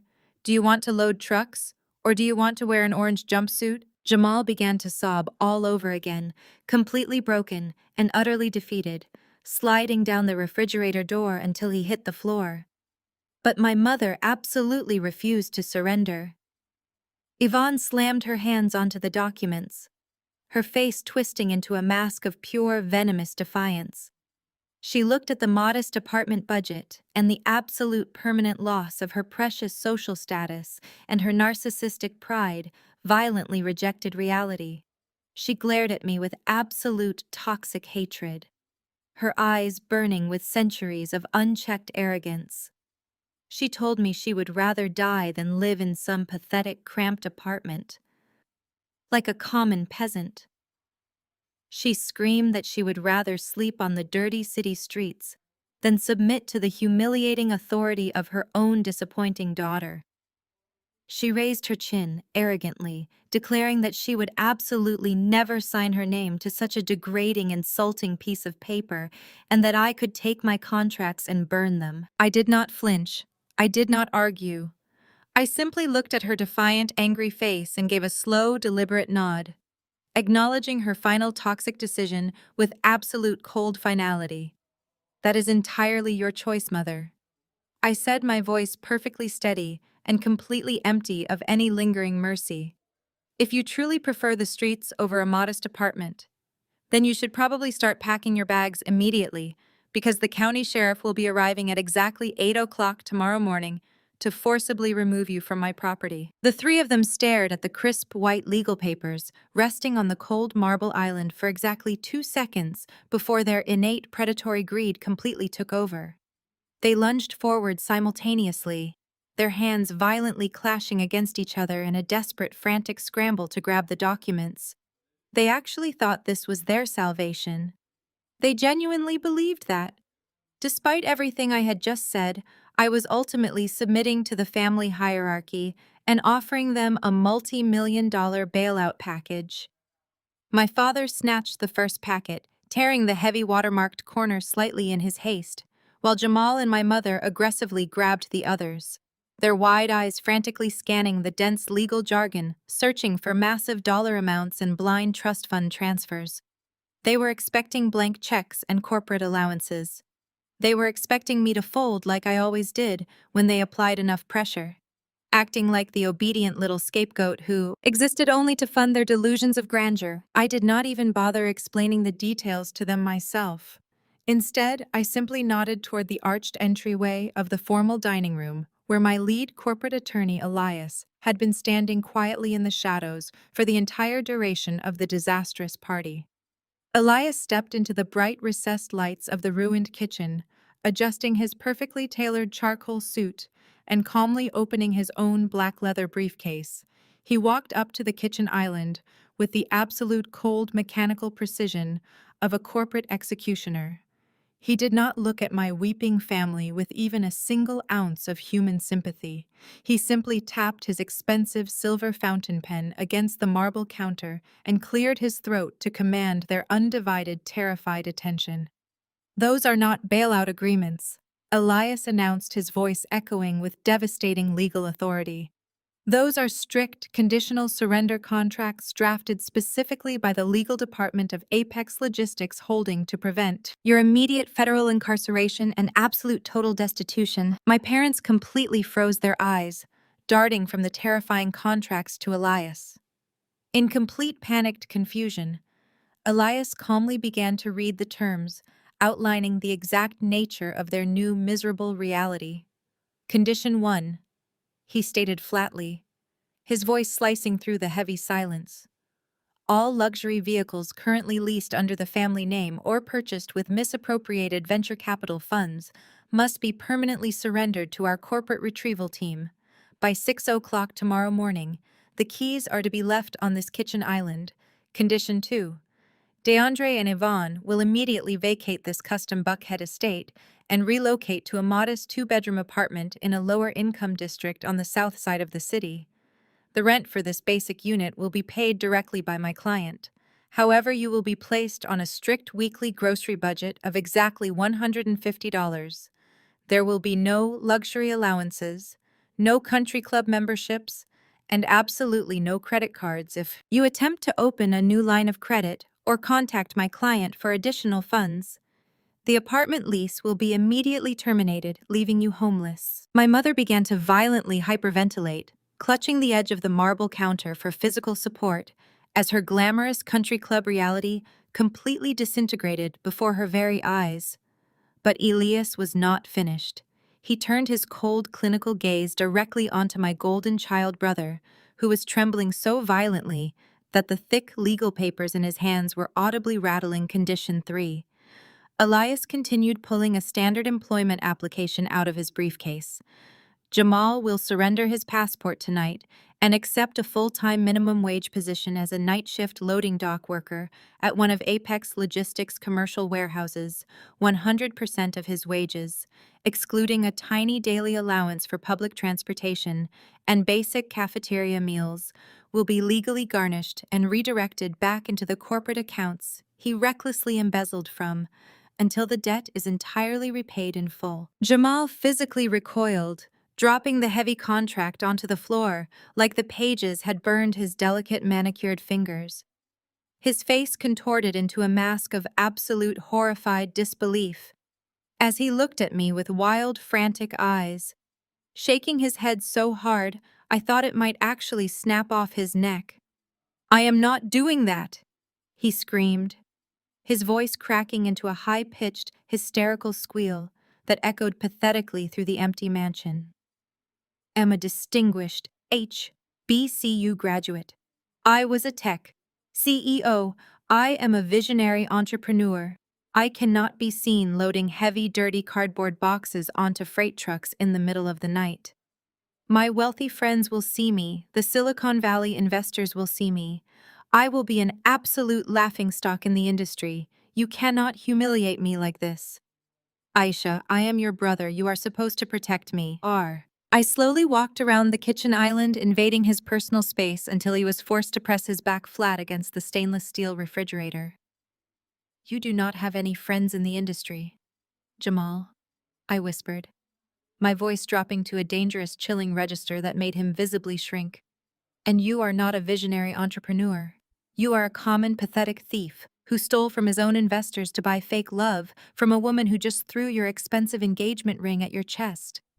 You have exactly two choices right now. You can either put on a high-visibility vest and load cargo boxes for the next 15 years to pay off your massive debt, or you can enjoy federal prison for wire fraud and corporate embezzlement, where you will be locked in a tiny concrete cell without your imported cars or your custom-tailored suits. The federal authorities are literally waiting for my phone call. So decide right now, brother. Do you want to load trucks, or do you want to wear an orange jumpsuit?" Jamal let out one final pathetic whimpering sob before picking the pen back up and pressing the silver nib to the paper, slowly signing his name to officially surrender his entire fraudulent life and legally bind himself to years of brutal manual labor inside one of my commercial warehouses, wiping away his massive embezzlement debt, one heavy cardboard box at a time. DeAndre watched the entire agonizing surrender unfold from his position against the wall, his broad shoulders slumping forward as if an invisible crushing weight had just been dropped directly onto his spine. He stared at his weeping son, the golden boy he had actively groomed and financially enabled for over 3 decades. And I could actually see the exact moment my father's massive, fragile ego completely shattered into dust. He had spent his entire adult life desperately projecting the illusion of overwhelming patriarchal authority and generational wealth. He had bankrupted his own manufacturing business and drained every single penny of the family assets just to fund Jamal's fake tech ventures so he could brag to his country club friends about his brilliant son. He had sacrificed my childhood and ignored my existence entirely just to protect this hollow, shiny legacy. And now that legacy was kneeling on the floor, sobbing over a minimum wage.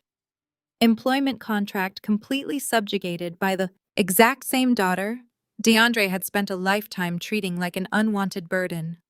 The illusion was dead. There was no more country club prestige to protect, and absolutely no more respect left to command. My father took a slow, heavy step toward the kitchen island, looking like a man who had suddenly aged 20 years. In the span of 20 minutes, he did not look at me, and he did not look at my mother, who was still breathing heavily with toxic defiance. He simply walked over to where Jamal was weeping and gently pulled the heavy silver fountain pen out of his son's.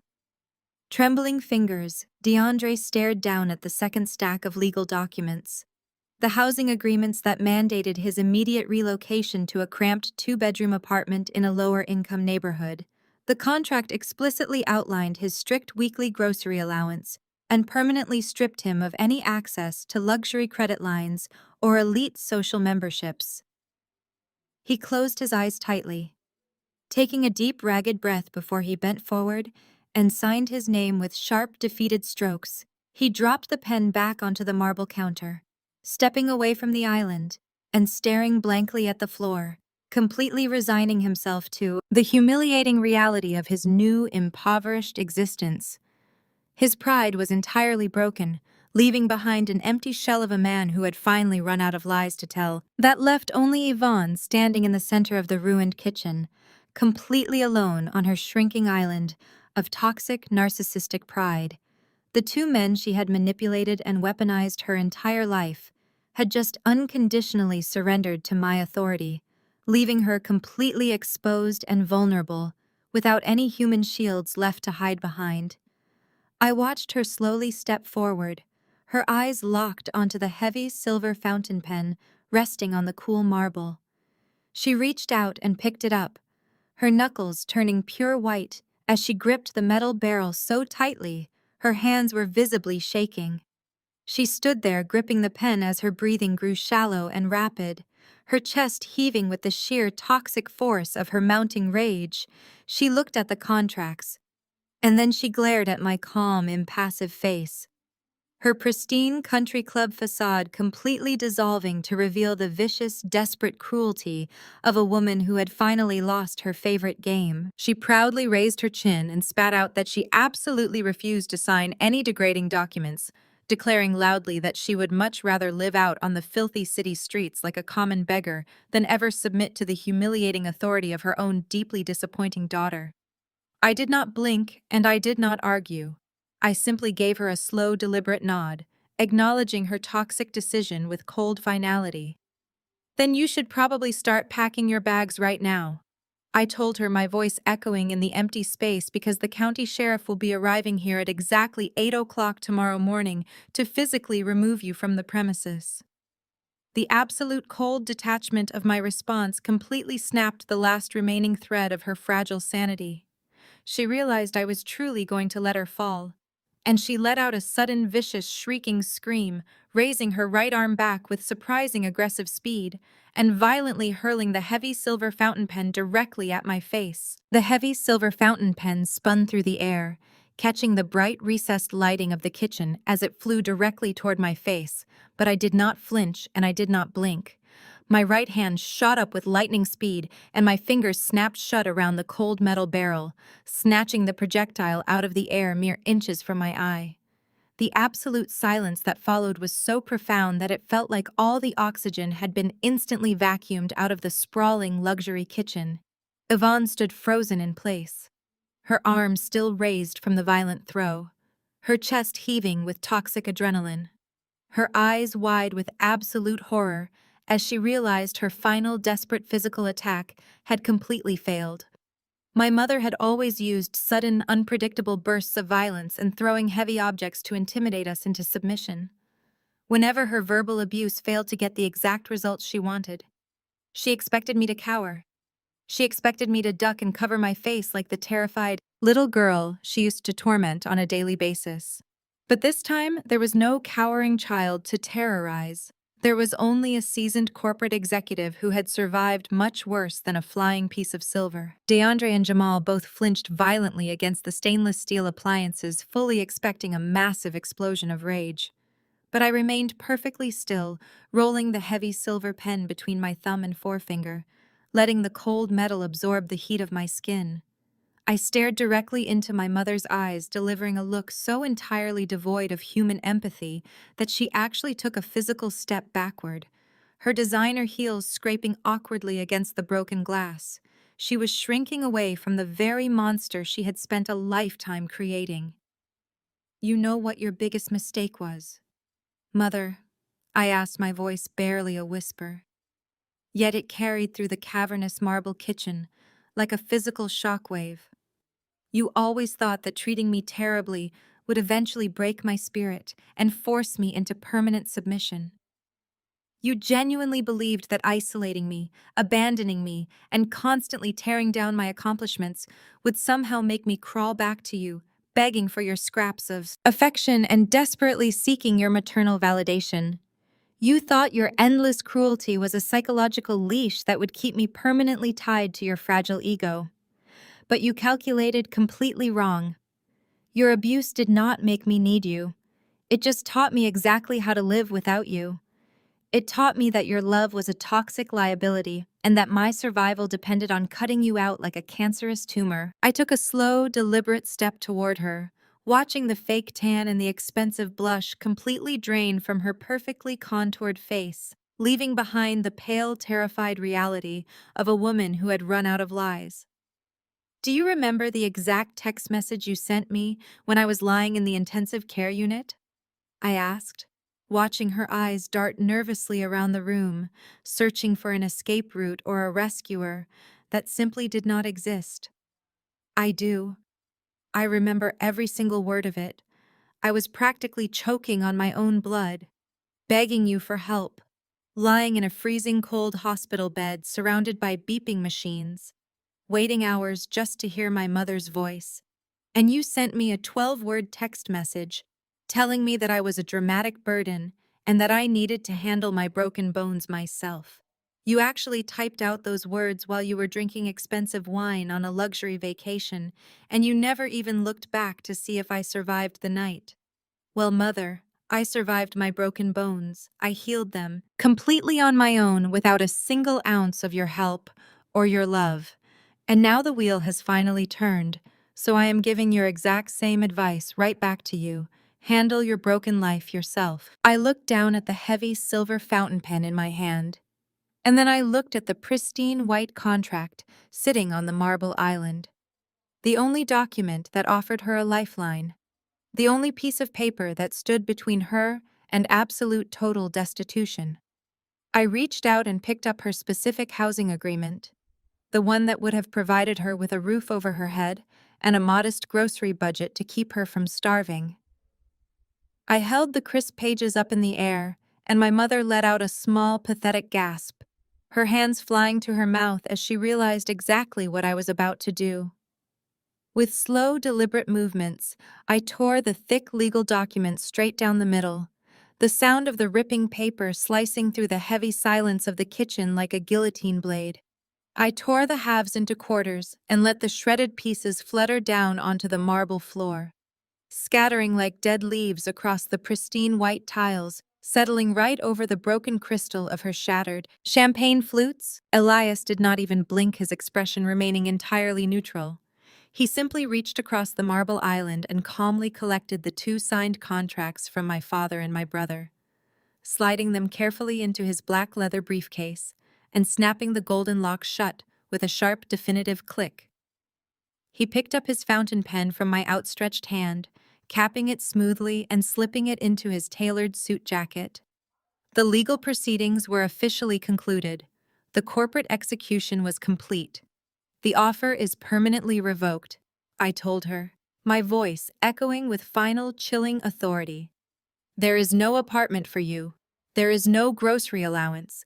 There is absolutely nothing left for you in my empire." Jamal and DeAndre stood absolutely paralyzed against the kitchen cabinets, clutching their own signed employment and housing documents to their chests.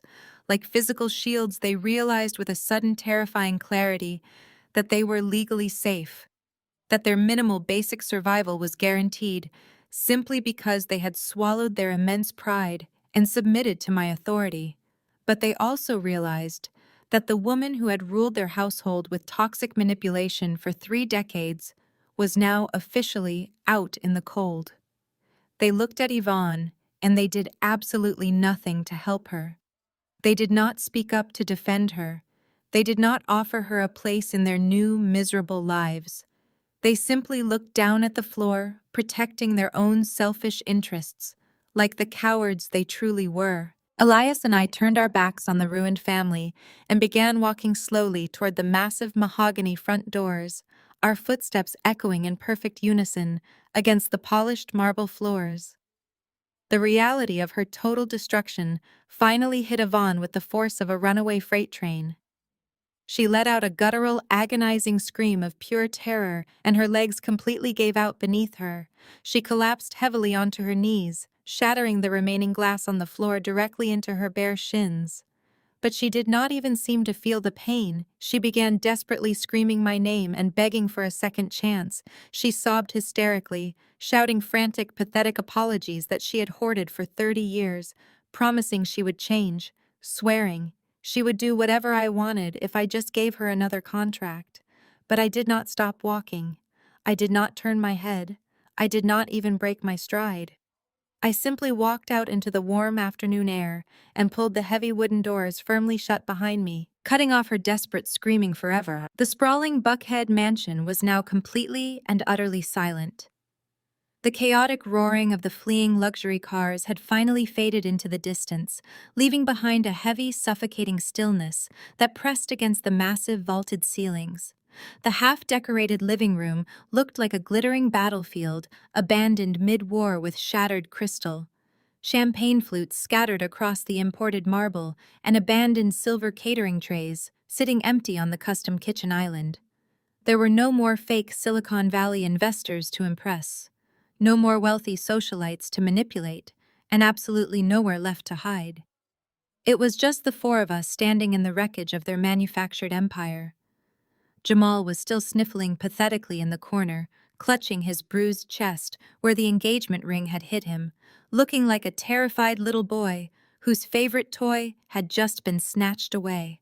My father was standing rigid against the wall, his broad shoulders heaving not from a fake cardiac arrest, but from the toxic boiling rage of a man who had just been completely stripped of all his power and control. And then there was my mother. Yvonne looked around the empty, ruined mansion, and her carefully constructed mask of arrogant superiority finally shattered into a million desperate pieces.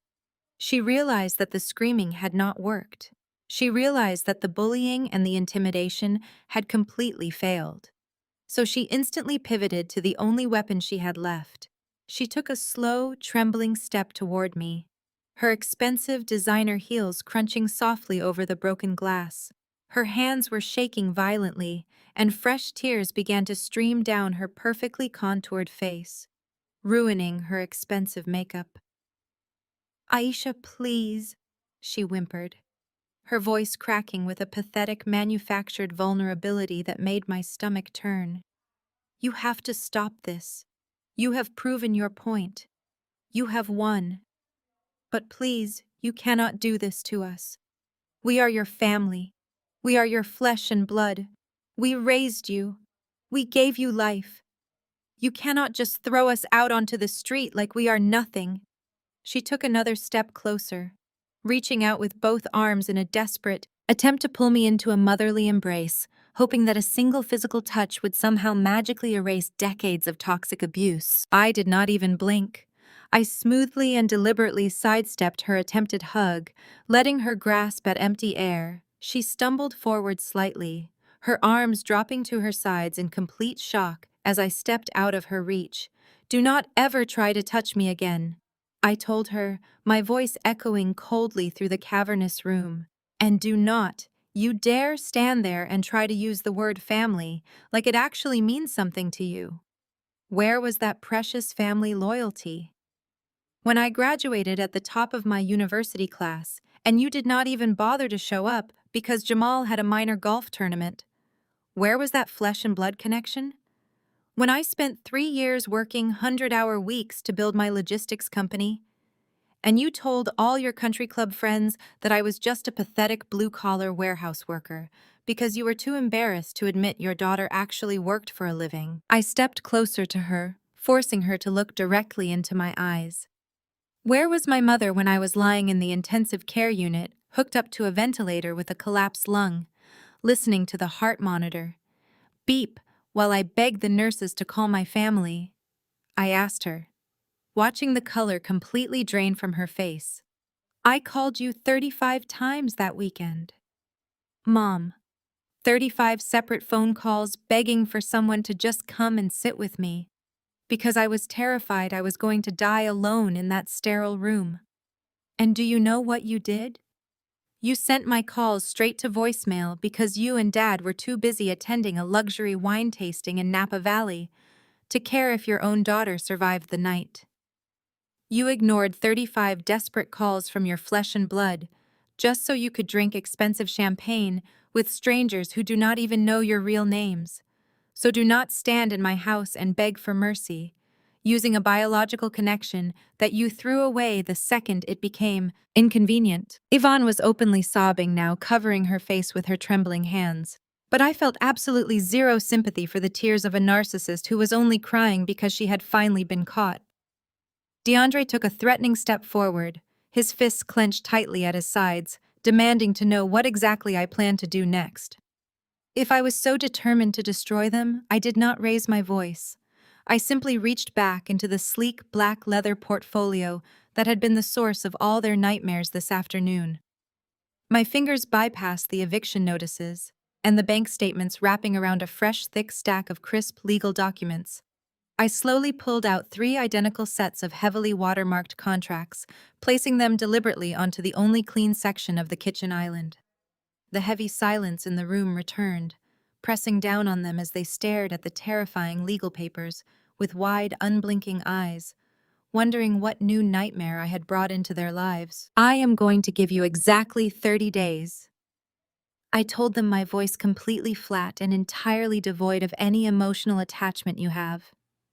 30 days to pack up your fake designer clothes, your empty luxury bags, and whatever dignity you have left, and permanently vacate every single property that is legally owned by my corporate entity.